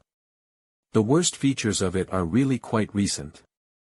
I myself can remember in my childhood seeing a few survivals of the ordinary costume of a century ago, when brilliant colors were still worn by gentlemen on other occasions than in the hunting field. It has really taken us only about a century to reach the lowest possible level in these matters. How long will it take us to rise again to beauty and gracefulness and dignity? The subject of clothing leads us to bed clothing. But there is not much to be said upon this, save that from the occult standpoint feather beds or thick and heavy mattresses are always undesirable, and that if it be necessary that wool should form part of the covering. At any rate precautions should be taken that it does not touch the skin of the sleeper. For if at other times it is inexpedient to bring into close contact with ourselves that which is saturated with animal influences, and is indeed animal in its very essence, it is 1,000-fold more serious to do this when the body is asleep and so specially amenable to such influences. A bed made of interlaced webbing, such as is commonly used at Udyar, is one of the best from the occult point of view. Chapter 16. By mental conditions. Thought forms. Man clothes himself in other worlds than this, though in a somewhat different way. For in the astral world he draws round himself a veritable garment of the feelings which are habitual to him, and in the mental world a similar garment of the thoughts in which he commonly indulges. I should like to make it thoroughly clear that in saying this I am not speaking symbolically, but am describing an objective fact, objective as far as those higher levels are concerned. It has been repeatedly explained that our feelings and thoughts generate definite forms in the matter which they respectively affect, and that these forms follow the thoughts and feelings which made them. When those thoughts and feelings are directed towards another person, the forms actually move through space to that person and impinge upon his aura, and in many cases blend themselves with it. When, however, the thoughts and feelings are self-centered, as I fear we must admit that the majority of many people are, the forms do not pass away, but remain clustering round the man who has given birth to them. Thus we find that every man has built for himself a shell of such thought forms, a veritable clothing at their level, thus all this thought and feeling is constantly reacting upon the man himself. He gave it birth, he made it out of himself. And now it is external to him and capable of reacting upon him, though he knows nothing of its propinquity and its power. Floating thus around him, the forces which it radiates seem to him to come altogether from without, and he often regards as a temptation from some external source. A thought which is in reality only a reflection of one of his own of yesterday or of yesterweek. As a man thinketh, so is he. And this is largely because his own thoughts are the nearest to him and are constantly playing upon him, so that they have a better opportunity than any others to act upon him. The constant radiations which pour forth from his thought forms impregnate the inanimate objects round him, so that even the walls and furniture of his room reflect upon him the thoughts and feelings to which he is accustomed. If a man sitting in a certain chair in a certain room devotes himself for many days to some train or type of thought, he fills the surrounding objects, the chair, the desk, the very walls of the room, with vibrations which express that type of thought. He unconsciously magnetizes these physical objects, so that they possess the power of suggesting thoughts of the same type to any other person who puts himself in the way of their influence. Many striking instances of this may be found among the collections of stories which refer to such matters. I have already given one of a number of persons committing suicide, one after another, in the same prison cell, because the place was reeking with that idea, and they felt it acting upon them as a force from without, which they thought themselves compelled to obey. From these considerations emerge two main ideas on the subject of our feelings, which at first sight appear absolutely contradictory. First, that we must be most careful about our feelings, secondly, that they do not matter at all. But when we come to seek for the explanation of this apparent contradiction, we see that it lies in the fact that we are not using the word feelings in quite the same sense in the two statements. We must be careful what feelings we allow to arise within us. We need pay no attention to the feelings which press upon us from outside. True, but in the first case we mean original feelings, feelings which emanate from our own minds. In the second case we mean moods, which come without any volition on our part. These latter we can afford to disregard utterly. The mood is the result of our thought of yesterday, and we cannot alter that thought or affect it in any way. Our business is with the original thought of today, for that thought is within our control, and when it suggests itself we can receive it and adopt it, or we can reject it. And the same is true with our feelings. You say you cannot help your feelings. That is what the ordinary uncomprehending person thinks, but it is not in the least true. You can help them and control them if you will. Moods. We have all had the experience of feeling moods of different sorts coming over us. On one occasion we feel joyful without knowing why, and on another occasion depressed and pessimistic. There may be many reasons for this latter feeling. Indigestion in some shape or other is the commonest. It comes often, too, from lack of exercise, lack of sunlight, lack of open air, and too much night work. But also sometimes it is simply the reaction upon us of previous thoughts of our own, and sometimes of the previous thoughts of someone else. It may be due to the presence of an astral entity who is in a condition of depression, and contrives to communicate his vibration to our astral bodies.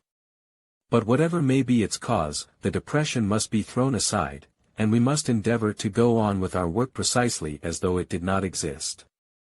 This is largely a matter of feeling, and that makes it difficult to take a coldly scientific view of it, yet it is precisely that which we must endeavor to do. These moods of ours make no difference whatever to the facts of life. Why therefore should we allow them to influence us? Our future destiny lies before us, and is entirely unaffected by the fact that we take at one time an optimistic and at another a pessimistic view of it. Why then should we allow ourselves to be worried today merely because we were worried yesterday, or because some astral entity feels worried?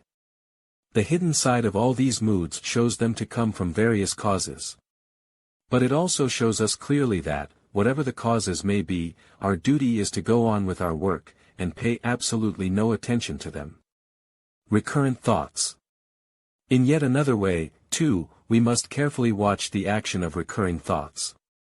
What at first was merely an unfounded suspicion, perhaps an unworthy suspicion, may presently solidify itself into a prejudice, not because there is any additional evidence for it, but simply by virtue of its own recurrence.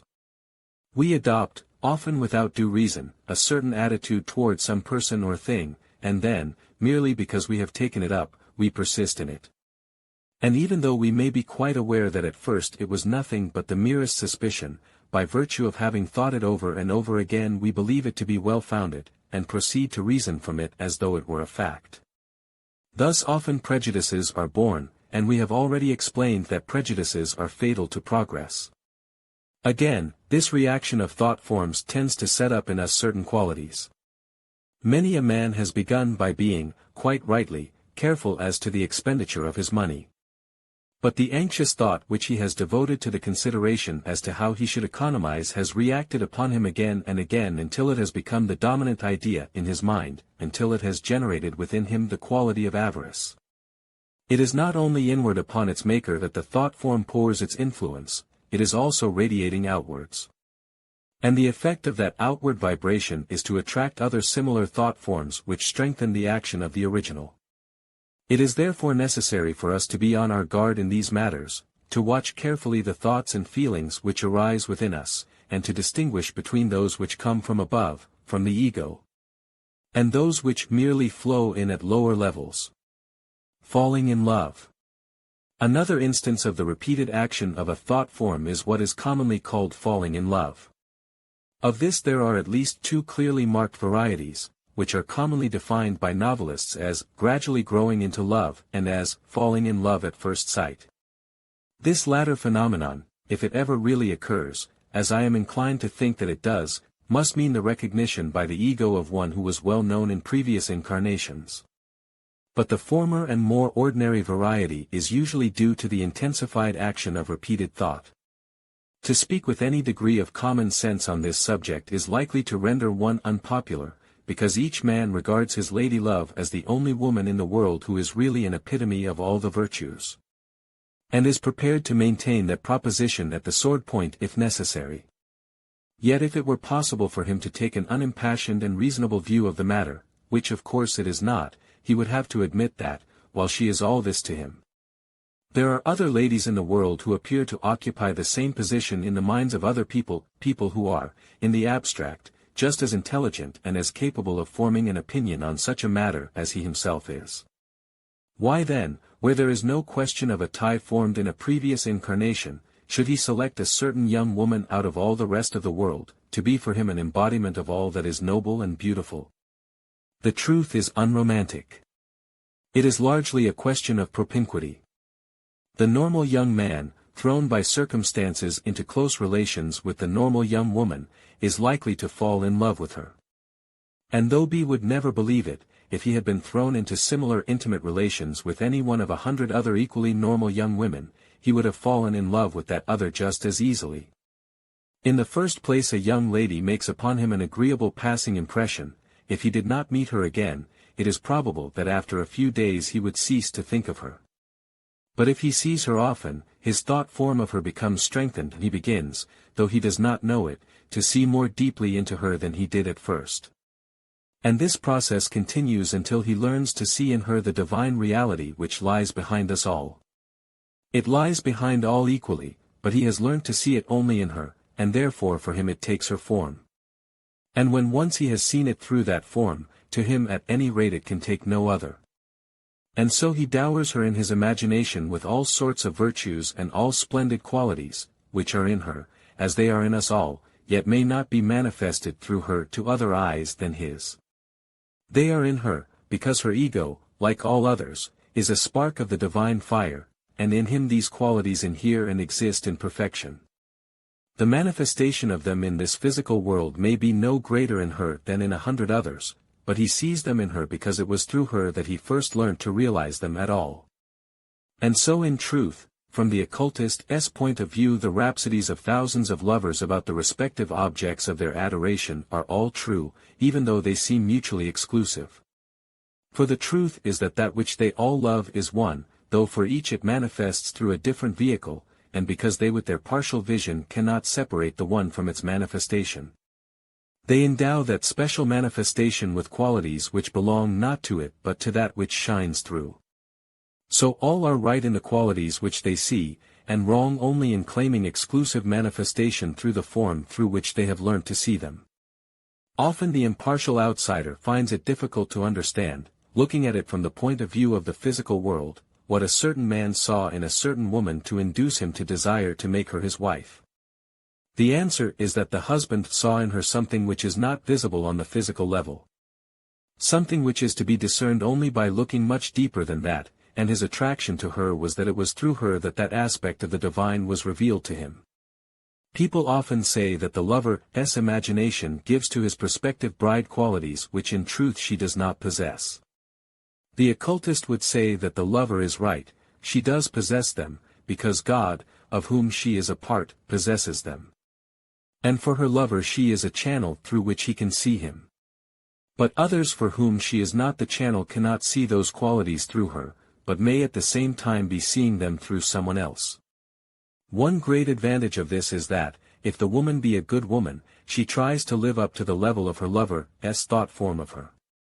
She is fully conscious that he is idealizing her, that he endows her with qualities which she does not believe herself to possess. But in order that he may not be disappointed, in order that she may be worthy of his love and trust, she tries hard to develop these qualities in herself, to be what he thinks her to be.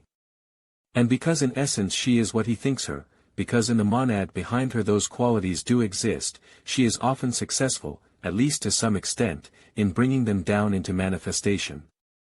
And thus the confidence of the lover is justified, and his faith in her brings forth her higher self and helps her on the path of evolution.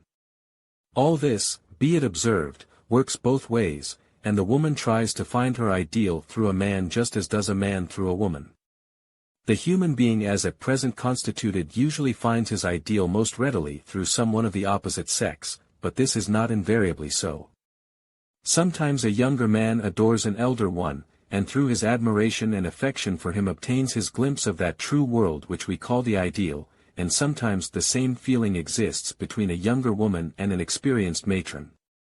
Since that real ideal is behind us all alike, the mystic who lives wrapped in solitary contemplation may find it just as perfectly within himself. It is the tendency of every man to seek it, whether through his own self or through another, and the feeling which moves him to seek it is the divinely implanted force of evolution, the desire to find and to return to the divine from whom we came. For the force which at this early stage can only manifest itself in this way is the very same that later on will bring the man to final union. As St. Augustine beautifully put it, God, thou hast made us for thyself, and our hearts are ever restless till they find their rest in thee. Unset blossom. A beautiful variant of this, which is often misunderstood, is the falling in love of children. Unsympathetic adults often ridicule it, because they know that in 9 cases out of 10 its object is quite unsuitable, it does not last, and it comes to nothing. All that is true, yet in essence it is the same feeling as that which comes in later life, and it is usually a far purer and more unselfish form of it. If you could penetrate the secret heart of a young lover of 10 or 12, you would find that often he does not even dream of marrying his prospective bride and settling down comfortably to be happy forever after. His idea is rather to sacrifice himself for her, to exhibit splendid heroism in her defense, and die at her feet. Absurdly romantic, no doubt, yet not without its good effect upon that young heart, indeed, upon both the young hearts concerned. To pour out such thought forms as these is indeed well, both for their creator and their recipient, and they are preparing both for the mature but not more beautiful feeling which comes in later life. Have you ever seen the vast amount of unset blossom on our cherry trees or plum trees? One might think of all that as a useless waste of nature's energy, because it never comes to fruit. Yet the botanist tells us that it is by no means useless, that it has an important purpose to serve in drawing up the sap and thereby strengthening the tree, and so preparing the way for finer fruit in the autumn than could have existed without it. These innocent young love affairs of childhood have precisely the same effect, they strengthen the nature and prepare it for the fuller development which comes later. Occultism and marriage. Yet in spite of all that I have said above, in spite of the beauty and exaltation of the love affair, can we from the point of view of occultism advise our students to marry? I think the best answer is to be found in the words of our great founder, Madame Blavatsky. It depends on the kind of man you mean. If you refer to one who intends to live in the world, one who, even though a good, earnest theosophist and an ardent worker for our cause, still has ties and wishes which bind him to the world, who, in short, does not feel that he has done forever with what men call life, and that he desires one thing and one thing only, to know the truth, and to be able to help others, then for such a one I say there is no reason why he should not marry. If he likes to take the risk of that lottery where there are so many more blanks than prizes. The Key to Theosophy, Section 13, Theosophy in Marriage. But if the man means to be more than this, if he intends to devote his whole life to theosophical work, and aspires to become a pupil of one of the great masters of the wisdom, then we cannot advise him to divide his attention between that world and this. Again Madame Blavatsky tells us, practical occultism is far too serious and dangerous a study for a man to take up, unless he is in the most deadly earnest, and ready to sacrifice all, himself first of all, to gain his end. I am only referring to those who are determined to tread the path of discipleship which leads to the highest goal. Ibid, Section 13. There is nothing to prevent a man from loving his ideal as much as he will. The mistake is in the desire for sole possession, in the animal passion which prevents him from being satisfied to worship at a distance, in the jealousy which is annoyed that others should love and worship also. The student who wishes to devote himself even to the uttermost must keep himself free from all entanglement, free for the work. And let him not, as has been the case with many, be deceived by the specious reasoning of his passion, and fall under the delusion that he can work better in chains. But, remember once more, this is only for the man who is absolutely determined to go on to the end. Short of such high resolve, there is a vast amount of good work that may be done and even of progress that may be made, by taking advantage of the troubles and trials of the ordinary worldly life, and endeavoring to live 1 foot as highest, even though it be in chains. Another excuse which is sometimes put forward is that it is necessary that bodies should be provided for the high-class incoming egos who will be needed to do the work. It is argued that students can surely provide these better than the good people of the outer world. This is probably so, and therefore in certain rare cases students have been ordered to marry for this very purpose. But it is surely wisest to wait for such an order from a source that cannot be questioned. Meanwhile we have plenty of good married members who are perfectly capable of providing bodies for the occult workers of the future. Truly there can be no greater honor than to be selected by the karmic deities to provide those, except the still greater honor of training them when they are provided. Let it be the work then of the student who still retains his ties with the world to provide those bodies, and let those who feel themselves capable of the higher life help in their training. For verily no man can serve 2 masters, and the path of occultism demands the whole energies of body, soul and spirit. Changes in consciousness. The human consciousness has wonderful possibilities, and what we commonly call by that name is only the fragment of it which we can use for the moment. We may perhaps take an analogy from the action of our physical senses. There is an enormous gamut of possible vibrations. One little group of those at a certain level appeals to us as light, another little group at a much lower level appeals to us as sound. We are conscious in various ways of other intermediate groups. But we are fully aware from our knowledge of science that the gamut extends at both ends far beyond our possibilities of dealing with it. We may suppose the human consciousness to be like that gamut, and the part of it now in action in the physical brain to correspond, let us say, to the block of oscillations which we call sound. Following out the same analogy, we might suppose our block of astral consciousness to be equivalent to the wavelengths which we call light. But here again there are many undulations capable of carrying light which we cannot see, undulations both below and above our limit of vision.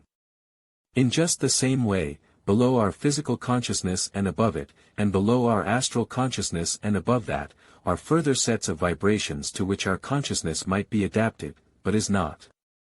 There are 2 ways in which it can be adapted, permanently and intentionally, by the development of that consciousness so that it can receive more of those waves which are above and below its normal possibilities.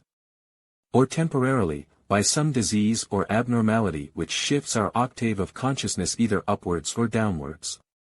An example of the first way is the development of psychic powers of all sorts. But it is unnecessary for me to take up the consideration of those here, as I have already done it in other books, Clairvoyance, The Other Side of Death and some glimpses of occultism. Various drugs have the power of temporarily changing or widening the scope of consciousness, and therefore they enable us to see things normally unseen by us, sometimes at the sacrifice of our ordinary power of vision for the time. And sometimes without robbing us of that. What we call our physical consciousness is not a fixed and determinate amount which has always been the same. It has gradually grown to be what it is, and many things which were formerly within its purview have now passed below it, or more accurately, it has so developed itself as to rise above them. Its level is gradually rising. Our descendants will be able to see colors which at present are invisible to us, higher, purer and more delicate colors. Whether they will at the same time lose the possibility of appreciating some of the coarsest of the colors which we now know, is uncertain. Delirium shifts the place of this consciousness, and often altogether shuts out from us the everyday world which we know. Giving us sometimes in its place memories of our past, not only of the past of this life but of the longer forgotten part of the human race. Such sight as delirium gives often includes the power to see the sufferer's own thought forms, or those of others, and sometimes also to see the astral and etheric creatures which are around him. In the case of delirium tremens, for example, the snakes and other horrors are almost invariably creatures of low type which are feasting upon the fumes of alcohol exuding from the body of the drunkard. Chapter 17. By our amusements. Children's games. There is a hidden side even to a thing usually considered so unimportant as the games of children. If the parents think of these at all, it is probably chiefly from the physical point of view. They either disapprove of games in a general way as causing destruction of clothes or enticing the boy away from his schoolwork, or they grant them a qualified approval as at any rate keeping the boy out of their way for a certain number of hours. Or as affording him physical exercise which they recognize as a necessity for the development of his body. Sometimes also they are particular as to his associations from a social point of view, and occasionally also from a religious or moral standpoint, but it is probable that most parents regard play as a sort of necessary evil. They do not in the least realize that a game, if played as all games ought to be, is a lesson whose value can hardly be overestimated, for it inculcates as nothing else can the virtues of honor, unselfishness and chivalry. Honor first, because of the necessity of abiding with uttermost loyalty by the rules of the game, because of the realization that a seeming success gained by an infringement of them, no matter how slight, would be dishonestly gained. And so would be no success at all, but the deepest disgrace, whether the delinquency were known to others or only seared into the memory of the culprit himself. Unselfishness, because for success in many games it is absolutely necessary that the unit shall be subordinated to the whole, and that each player shall seek not his own glorification, but the benefit of the side upon which he plays. No one who watches the instant, unhesitating obedience so willingly given in any good school to the captain of an 11 at cricket, or to the coach of a boat's crew, can fail to perceive that this is a most valuable discipline. Teaching each to accept loyally and to perform thoroughly the duty assigned to him, looking to the good of the club rather than to his personal desires. Chivalry, because of the rule, invariable among all gentlemanly boys, of giving the opponent the benefit of any doubtful point, and of declining to profit by an accidental advantage. Evil indeed is it for a country when such honor, such unselfishness, such chivalry are not to be found among its children, for the child is father to the man, and as the twig is bent so the tree inclines. The great thing to impress upon the child is that though he must always do his best for his own side, in reality it does not matter who wins, as the exercise obtained and the pleasure of the game are the same in any case. It should be explained to him that he must act not only fairly, but also graciously and hospitably in his play. That he must always be ready to applaud good play on the other side, that he must never exult over those who are defeated, but must always endeavor to find excuses for them and minimize the disappointment which they will naturally feel. True, others will not always do this for him, but he need not be in any way disturbed or annoyed by that, since it simply shows that they have not yet reached the level at which they can put themselves mentally in the place of their opponents. It is natural that a boy should take pleasure in the victory of his school or his side, but he must learn not so to show that pleasure as to hurt in any way the feelings of another. Never for a moment must he find pleasure or amusement in anything that hurts or annoys another living creature, whether it be a schoolfellow or an animal. The tendency which some ill-taught children show to tease an animal or another child is a manifestation of cruelty, and it must be explained to the child that cruelty of any sort is one of the worst of crimes. The child must remember always to put himself in thought in the place of the other, and so to manifest the uttermost brotherhood, kindliness and love, to be willing always to put aside what he wants in order to give pleasure to other children. And to do what they like. I noticed an interesting example of chivalry some time ago when attending the college boat races at one of our great universities. A certain college had held unquestioned for some years the chief place in aquatic affairs, but on this occasion another college succeeded in gaining several places and finally attained the coveted position of head of the river, defeating its previous holders. Naturally there was great rejoicing, and a triumphal procession was formed in which not only the banner of the winning boat, but also its oars and rudder were carried home in exultant ovation. In their jubilant march the crowd of undergraduates of the victorious college had to pass along the river and in front of the long line of boathouses, and suddenly I observed that the cheering mob fell silent, furled its flag and lowered its oars and obviously endeavored to efface itself and hastily assume as unobtrusive a demeanor as possible. Asking what was the matter, I was told that they were approaching the boathouse of the college which had so long held supremacy, and that it would of course be in bad taste to seem to glory over them by parading the conquest before them. Therefore our victors for the time tried to look as much as possible like ordinary students going quietly home. But their magnanimous attempt was at least partially defeated, for before they could steal past they were observed by the defeated crew and their fellow members, who immediately rushed out from their boathouse to cheer them lustily. While the captain of the defeated boat ran to the great flagstaff of the boathouse and hauled down his college flag in token of cheerful submission to fate.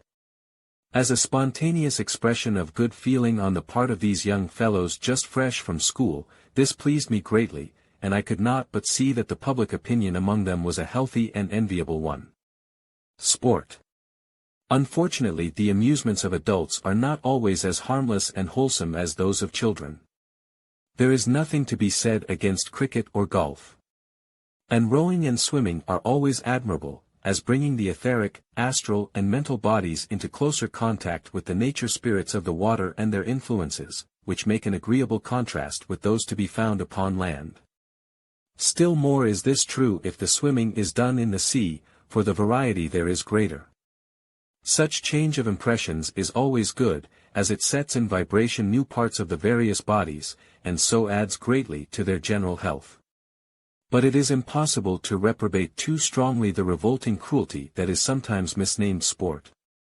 Needless to say, the crime connected with the murder of defenseless animals far outweighs any benefit that may be incidentally derived from fresh air and exercise.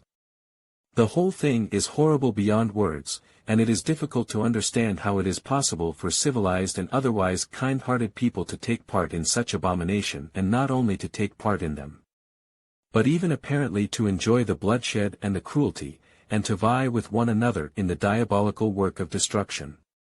No country in which such things happen can claim to be really civilized, and we cannot doubt that when our descendants look back on this period they will find it incredible that we actually indulged in such wholesale and gratuitous barbarities.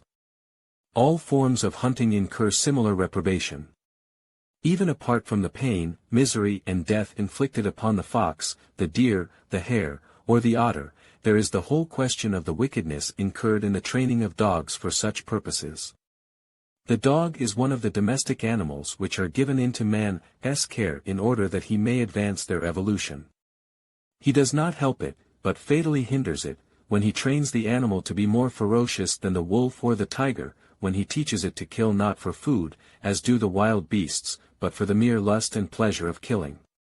This wanton destruction of the wonderful gift of life, which all can take but none can give, will surely bring a heavy retribution on the individuals who take part in it, and on the country whose public opinion permits it.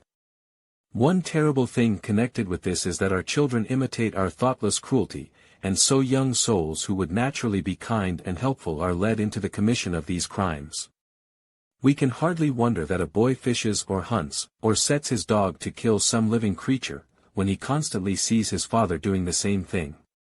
We so ingrain cruelty into the young that even after their death it persists in the astral world, and we find the same tendency in the dead boy as in the living, to hunt something about, and to cause it pain and terror. True, unless the shameful example set before him has made him thoroughly wicked, it is easier in the astral world to invoke the boy's good feelings than it is on the physical. Because there we can show him in a moment exactly what is the real sensation of the hunted creature, for it is apparent in changings and flashings of color. So we can appeal directly to the boy's better nature by showing him precisely what he has been doing. In the astral world we have also the advantage that we can deflect the cruel hunting instinct and the passion for destruction into the safe and useful channel of breaking up horrible thought forms, such as those of devils, which are made by the unfortunate people who suffer under the curse of Calvinistic or similarly blasphemous religious teaching. These thought forms, though not dangerous when understood, are often a source of great terror to the ignorant, and as they have no real evolving life in them, there is no sin involved in destroying them. Such work develops both chivalry and courage in the boy, inducing him to go about as a knight-errant, helping and protecting the weak, and facing for their sake what appear to him the most formidable odds. Fishing.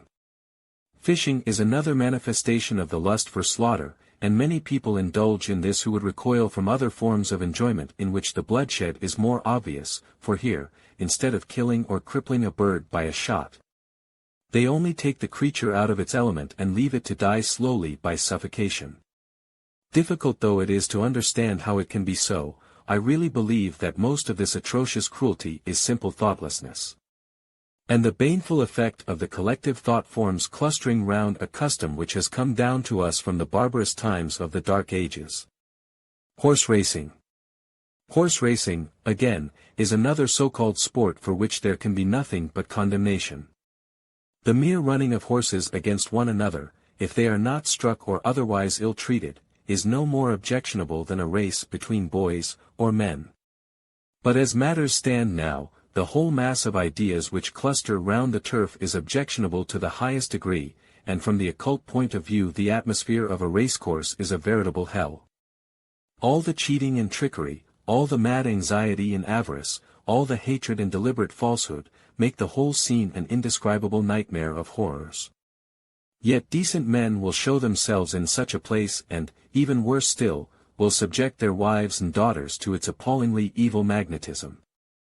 Ignorance again, of course, and thoughtlessness, in intention nothing worse than that. But the results are serious nevertheless. Gambling. Everyone who takes part in horse racing has his share of the responsibility of all the wickedness of the gambling connected with it, and of the ruin to thousands which it brings in its train. Even on the physical level the evils of gambling and of betting are surely obvious enough, but with the added sight of higher worlds they are 100 times more objectionable. Men plunge into this foolishness presumably for excitement. But this is a form of excitement which arouses all the worst passions of men, and can do nothing but harm to them, for the moral effect on the man who wins is usually at least as evil as upon him who loses. Readers of thought forms will remember the awful pictures there given of the thought forms of the winner and of the loser. Those who can see such things for themselves will need no one to inform them of the evils of gambling. It can never be anything but evil in any of its forms. But, if one must pronounce between them, the kind which is pursued at the notorious casino of Monte Carlo is decidedly the less objectionable of the two, for there the gambling is at least fair, and the victim knows his chances beforehand. Also, he wins or loses to an impersonal entity, the bank, and, so does not obviously and intentionally ruin his fellow men. From the occult point of view, betting, alcohol drinking, corpse eating and the slaughter of living creatures in sport, are the great blots upon the fair fame of the English nation. If those could be removed we should have made several long steps on the way towards civilization. Although occultism has nothing but unequivocal condemnation for all forms of so-called sport, which in any way whatever injure any living creature, it has not a vestige of the Puritan point of view that everything which gives pleasure is necessarily wrong. On the contrary, the promotion of pleasure ranks in the mind of the occultist next to the promotion of progress. It is good to give pleasure to anyone, it is far better still to help him on the path of progress. But it is best of all when it is possible to combine the two. So the occultist welcomes harmless amusement. His only proviso is that it shall be harmless, that it shall not involve pain or suffering or even discomfort or ridicule for any living being. The theater. The hidden side of a performance at the theater depends entirely upon the nature of the performance. The passions portrayed by the actors, not being in any sense real, produce practically no effect on higher matter, but unfortunately there seems to be not infrequently a great deal of conceit connected with acting. And a great deal of jealousy of other actors. So far as these exist they represent undesirable influences. The principal effect to be seen at a theater is the result of the feelings excited in the audience, and these again depend upon the character of the play. There seems almost always to be an undercurrent of sensuality directed towards the principal actresses. But the people who make up the majority of the audience usually follow the plot of the play and feel a mild amount of hatred for the villain and a sort of gentle pleasure when the hero succeeds in overthrowing his machinations. There are some ingenuous people who really throw themselves heart and soul into the play to whom it is for the time exactly like real life. These send out strong emotions of various kinds as the play progresses, but usually their number is not sufficient to count for much in the general aura of the theater. There are unfortunately many modern plays which are in themselves of a highly objectionable nature, and the thought forms of those who patronize them are naturally unpleasant in character. One may sum up the matter by saying that to many people a visit to the theater is like the reading of a novel, but it presents the different characters to them in a manner which makes them more real to them. There are others, on the other hand, perhaps more imaginative people, who when they read a story make for themselves thought forms of all the characters. And these forms seem to them far more vivid and suitable than any representation in the theater can be. Such people are always disappointed when they go to see a dramatized representation of one of their favorite stories. Others who have not the power of imagination to clothe the characters with definite forms for themselves are very glad to have this done for them by the dramatist's art. For these, and they are the majority of theater-goers, a visit to the theater is no more harmful than the reading of a novel, except for the necessary unpleasant surroundings, the tinge of sensuality in the audience, and of conceit and jealousy in the actors, to which I have previously referred, and the spending of a couple of hours in a vitiated atmosphere and in the midst of a more or less excited crowd. From the occult point of view, these latter considerations usually rather outweigh the advantage of any possible enjoyment that may be obtained from the performance. Fourth section. How we influence others. Chapter 18. By what we are. The interrelation of men. We have been examining the influences to which we are liable, and we have also considered how, by reactions which we do not notice, we are constantly influencing ourselves. Now we come to the third great branch of our subject, the question of how we influence others. What has been already said is sufficient to show us that invariably we must influence them, whether we wish to do so or not. For if, as we have already seen, all these varied influences are constantly playing upon and affecting us, it is quite clear that what we do in our turn must be part of the influence which is acting on those near us. We are all so closely interrelated that no man can live his life to himself alone, and every thought or action is producing its result on others, not only because people see our actions in the physical world and imitate them, but because they are affected by the unseen radiation of the vibrations of our thoughts and feelings. We influence people in three ways: by what we are, by what we think and desire, by what we say and do. First, by what we are. Because what we are expresses itself in our various vehicles, and they are constantly pouring out waves of influence which tend to reproduce themselves, that is, to infect other people. So whatever we wish other people to be, we ourselves must be first of all. What then is the idea which we should set before ourselves in this matter? Many would say, to be good, and of course that is the first consideration. But surely we may take that for granted. Anyone who has got so far as even to think about the duty of influencing the world, must by the hypothesis be trying his best to live a good life. Let us then assume the good intention and the earnest endeavor, and let us see what we can do to improve the world around us by our example. I think the first point is the duty of happiness and peace. The duty of happiness. Let us take happiness first. Unquestionably the deity means man to be happy. Happiness is a duty. I do not mean merely philosophical calm, though assuredly that is a good thing, I mean active happiness. It is a duty, not only to the divine power and to ourselves, but also to others, as I shall presently show, and it is a duty not difficult of accomplishment, if we will only exercise the inestimable faculty of common sense. Yet the majority of men and women are obviously often unhappy. Why?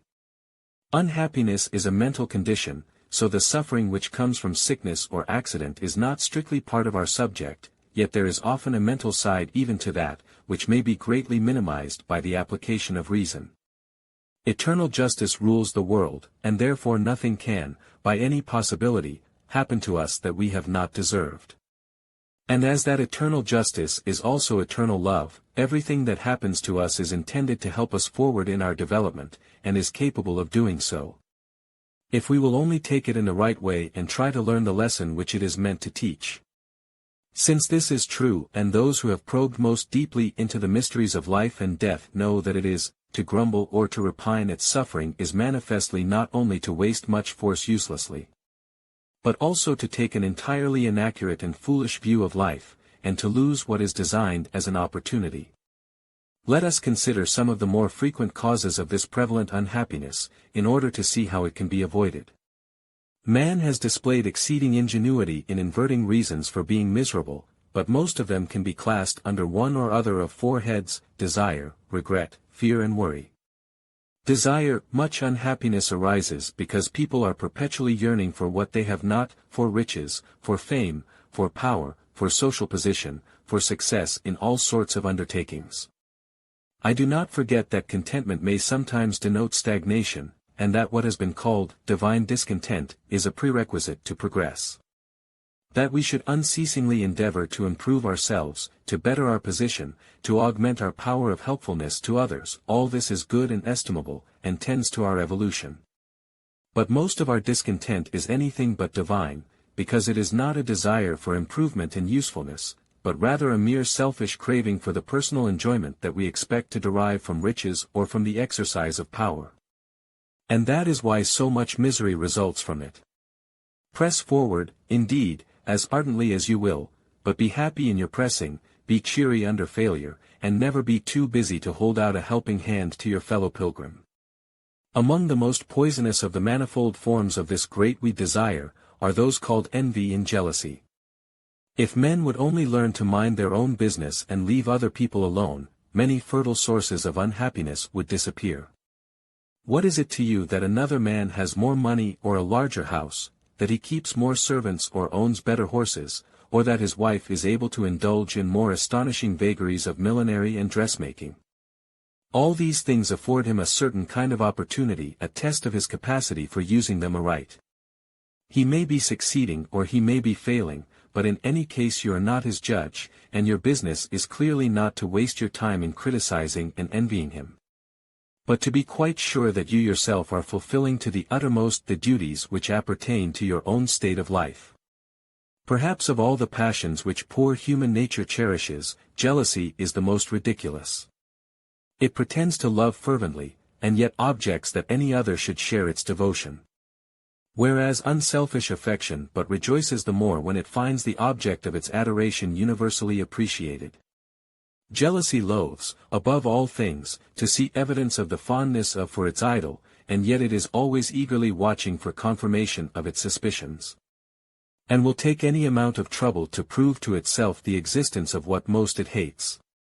See then how much utterly unnecessary unhappiness is escaped by the man who is strong enough and sensible enough to mind his own business, and refuses absolutely to be drawn into the meshes either of envy or jealousy. Curb desire and cultivate contentment, let your wants be few and simple and your ambitions for progress and usefulness rather than for possessions, and you will find that you have eliminated one of the most fruitful and potent causes of misery. Regret. It is pitiable to think how many thousands every day are suffering needless, hopeless, useless agonies of regret. You had money perhaps, and it is gone, you had a position, and you have lost it. That is no reason why you should squander your strength and your time in unavailing lamentation. Start at once to earn more money, to make for yourself another position.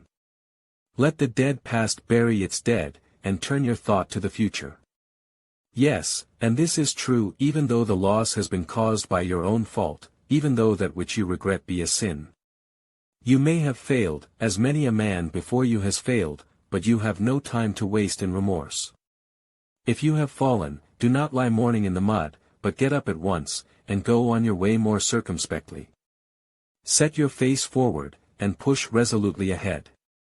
If you fall 1,000 times, well, get up 1,000 times and go on again.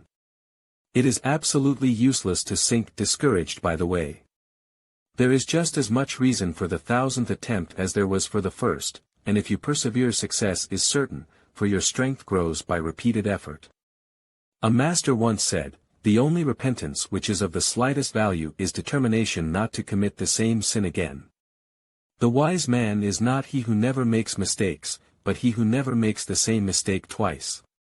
The greatest of all regrets, I know full well, is that for the touch of a vanished hand, and the sound of a voice that is still. Yet even that most sacred of sorrows may be dispelled, if we are willing to take the trouble to understand. When those whom we love pass from the sight of our physical eyes, we are no longer left gazing at a blank wall, clinging with desperate faith to nebulous uncertainty, hoping against hope for some far distant reunion. As were so many of our forefathers. Science now treads where ignorance once resigned, and anyone who is ready to examine the available evidence may convince himself that death is but the stepping from one room into another, the gate of a higher and fuller life. And that we have not in any sense lost our friends, as we so often erroneously say, but have only lost for the time the power to see them. A little patient study of the facts soon enables us to turn from a selfish contemplation of this illusion of our bereavement to the glorious certainty which opens out before those who are so much dearer to us than ourselves. And thus one of the saddest of all forms of unhappiness is at least greatly mitigated, even when not entirely removed. Fear. I suppose that only those who, like some of the clergy, have had special opportunities of knowing the inner side of men's lives, can be aware of the extent to which humanity suffers from the fear of death. Many a man who shows a brave front to the world, and laughs and smiles with the best, is yet groaning inwardly all the while under the oppression of a secret horror, knowing that death must come, dreading lest the sword should fall. Yet all this is quite unnecessary, and comes only from ignorance, as indeed does all fear, for those who comprehend death feel no dismay at its approach. They know that man does not die, but simply lays aside his body as one lays aside a worn-out suit of clothes, and to them one process is no more terrible than the other. The man who in this 20th century does not yet know the facts about death, is merely the man who has not taken the pains to look into the matter, and if he suffers from fear of that which does not exist, he has only himself to blame. Many are haunted by the apprehension of loss of property, of lapsing into poverty. There are thousands who just manage to live upon such income as they can earn, but they feel that if through sickness or from any other cause supplies should fail them, they would at once be plunged into direct distress. Even when this danger is real, nothing is gained by brooding over it. This ever-present anxiety in no way helps them. They are no whit the safer because this terror hovers over them and darkens all their day. These poor souls also should try to understand life, to grasp the purport of this great scheme of evolution of which they find themselves a part. For when once they comprehend a little of its plan they will realize that nothing comes by chance, but that truly all things work together for good, and so pain and trouble and sorrow cannot come unless they are needed. Unless they have their part to play in the development that is to be. So they will look forward with hope instead of with fear, knowing that if they loyally do the best they can with each day as it passes, they will have nothing wherewith to reproach themselves, whatever the future may bring forth. Worry. The same considerations show us the futility of worry and grumbling. If the world be in God's hands, and if we are all working under his immutable laws, manifestly our business is to do our duty in our corner, and to try to move intelligently along with the mighty stream of advancement. But to grumble at the way in which it is working, or to worry as to how matters will turn out, is obviously the height of folly. How often we hear men say, "If it were not for the unfortunate circumstances which surround me, I should be a very fine fellow indeed, I would soon show you what I could do along this line or along that. But, cramped as I am, how can you expect anything from me?" Now the man who talks in that way has no conception of the meaning of life. What each man would like best, no doubt, would be a set of circumstances which would give him a chance of using such powers as he already possesses, of showing what he can do. But we must remember that nature wants to develop us in all directions, not in one only. And to that end we often find ourselves thrown into conditions where we must do the very thing that we would say we cannot do, in order that we may learn that lesson and unfold that power, which at present lies latent within us. So instead of sitting down and grumbling that we are under the control of adverse circumstances, our business is to get up and control the circumstances for ourselves. The weak man is the slave of his environment. The strong man learns how to dominate it, which is precisely what he is intended to do. Then again, see how we worry ourselves about what others think of us, forgetting that what we do is no affair of theirs, so long as it does not interfere with them, and that their opinion is, after all, not of the slightest consequence. Our endeavor must be to do our duty as we see it, and to try to help our fellows whenever occasion presents itself, if your conscience approves your action, no other criticism need trouble you. It is to your Father in heaven that you are responsible for your deeds, not to Mrs. So-and-so, who is peeping through the blind next door. Perhaps the same worthy lady says something spiteful about you, and half a dozen kind friends take care to repeat and exaggerate it. If you are foolish you are mightily offended, and a feud is set on foot which may last for months and involve a host of innocent people. And then you actually try to throw the responsibility for all this silly unpleasantness on the shoulders of the neighbor at whose remark you chose to take offense. Use plain common sense for a moment, and just think how ridiculous that is. In the first place, in 9 cases out of 10, your neighbor didn't say it at all, or didn't mean it in the sense in which you take it, so that you are probably doing her a gross injustice. Even in the 10th case, when she really did say it and meant it, there was most likely some exasperating cause of which you know nothing. She may have been kept awake all night by a toothache or a restless baby. Surely it is neither kind or dignified to take notice of a hasty word uttered under the influence of irritation. Of course it was quite wrong of her, and she ought to have exhibited the same angelic charity that you yourself always show. I am not defending her in the least, I am only suggesting that because she has done one foolish thing there is no real reason why you should do another. After all, what harm has she done you? It is not she who is responsible for your annoyance, but your own want of thought. What are her words but a mere vibration of the air? If you had not heard of them you would not have felt offended, and yet her part of the action would have been just the same. Therefore, the feeling of anger is your fault and not hers. You have unnecessarily allowed yourself to be violently excited by something which in reality is powerless to affect you. It is your own pride which has stirred up your passion, not her idle words. Think, and you will see that this is so. Simple, plain common sense, and nothing more, and yet how few people see clearly enough to take it in that way. And how much unhappiness might be avoided if we only used our brains more and our tongues less. These considerations show us that the clouds of unhappiness can be dispelled by knowledge and reason, and it is unquestionably both our interest and our duty instantly and vigorously to set about that dispersion. It is our interest, since when that is done our lives will be longer and more fruitful. A merry heart goes all the day, a sad one tires in a mile. Make the best of everything, not the worst, watch for the good in the world, and not for the evil. Let your criticism be of that happy kind which pounces upon a pearl as eagerly as the average atrabilious critic flies at a flaw, and you have no idea how much easier and pleasanter your life will become. There is a beauty everywhere in nature, if we will only look for it. There is always plenty of reason for gladness, if we will but search for it instead of trying to hunt out causes for grumbling. It is our duty, for it is thoroughly well established that both happiness and misery are infectious. All who have studied these matters know that these waves of matter, finer than we can see, which are continually radiating from us in every direction, carry with them to those around us our feelings of joy or of sorrow. So if you allow yourself to give way to sadness and despondency, you are actually radiating gloom, darkening God's sunlight for your neighbors, and making your brother's burden heavier for him to bear, and you have no right to do this. On the other hand, if you are yourself full of happiness, that radiant joy is poured upon all who come near you, and you become a veritable sun, showering life and light and love in your small circle on the earth. Even as the deity himself floods them forth through all the universe. And so in your tiny way you are a fellow worker together with him. Peace. Behind the active happiness there must be an abiding peace, and this also we must try to radiate. The lack of peace is one of the most lamentable characteristics of our age. There never was a time when man needed more sorely the sage advice of S.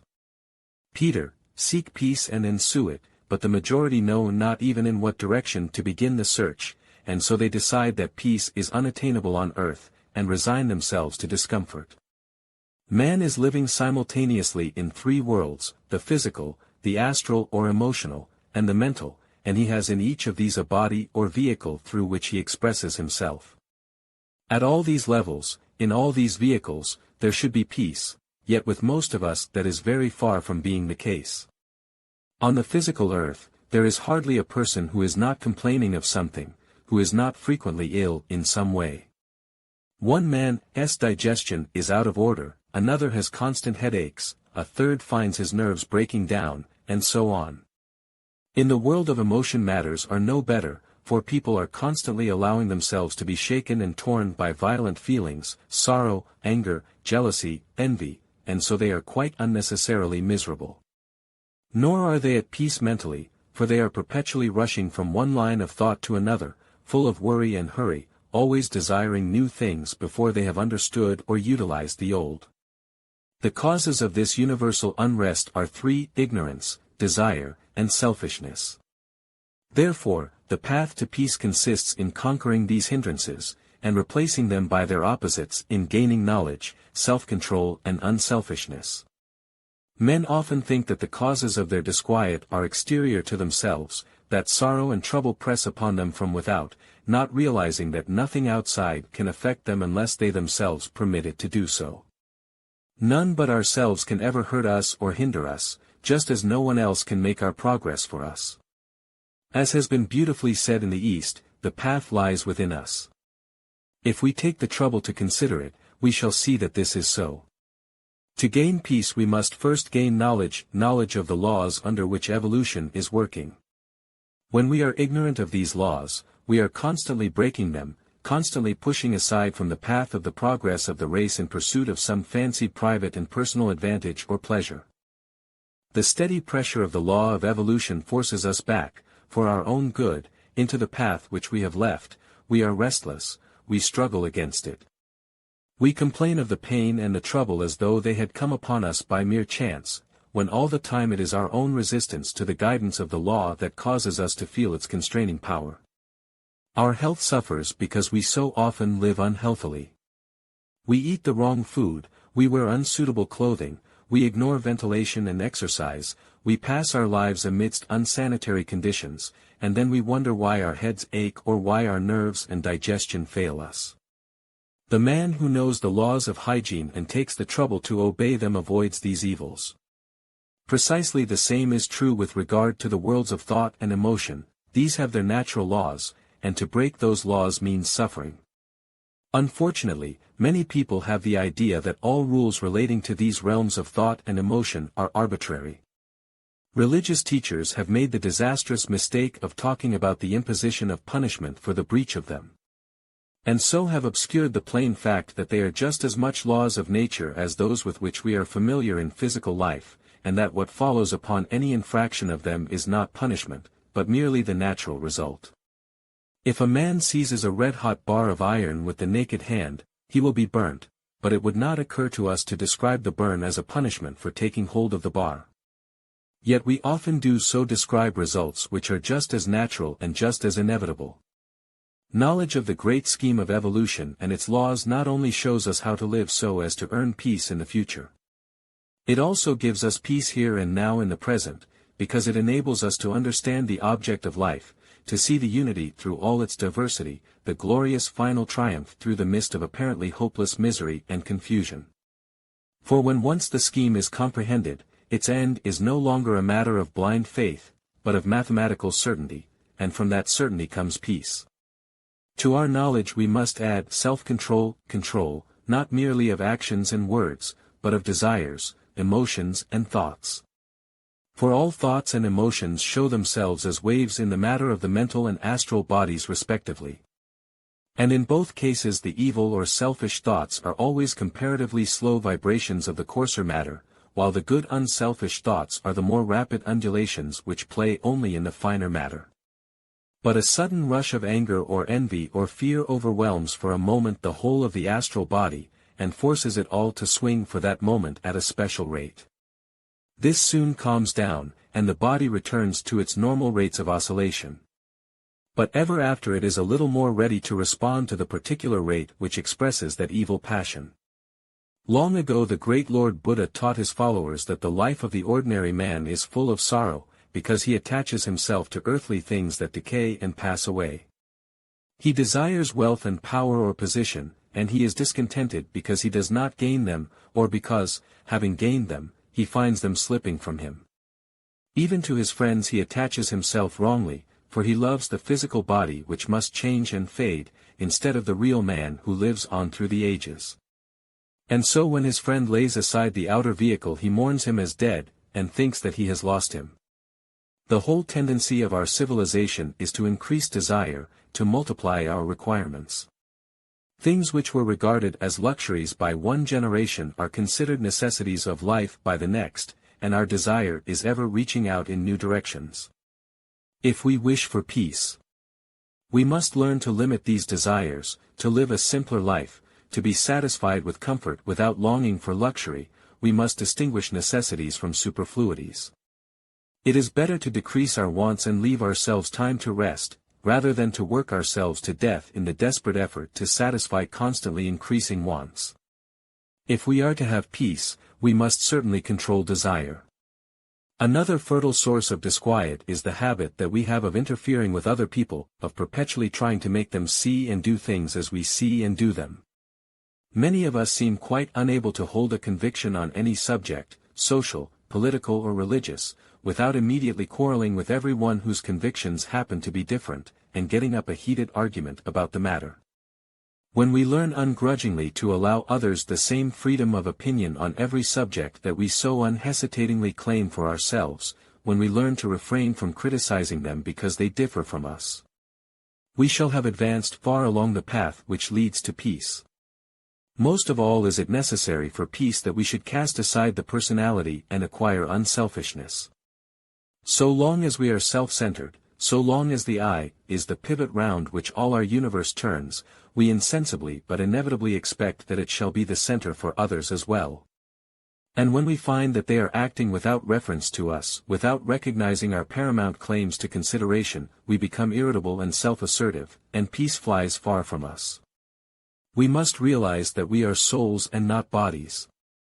If we identify ourselves, as men usually do, with the physical vehicle, we cannot avoid giving altogether undue importance to what happens to it, and we become, to a large extent, slaves to it and its perpetually changing feelings.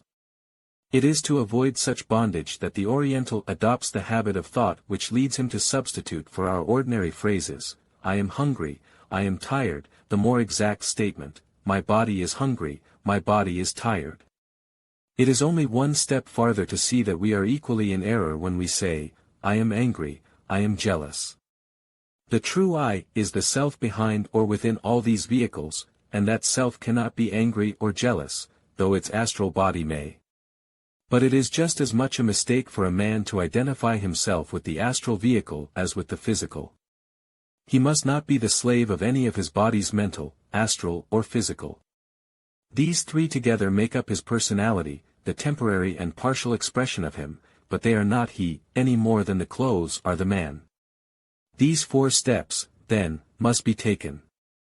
We must acquire knowledge by study, and having acquired it, we must put it into practice. We must learn to limit our desires and control our emotions, and we must eliminate the lower personality, and identify ourselves as the self behind. We must substitute altruism for egoism. We must realize the God within us before we can attain the peace of God which passeth all understanding. That is the path to peace. May that peace rest upon us all.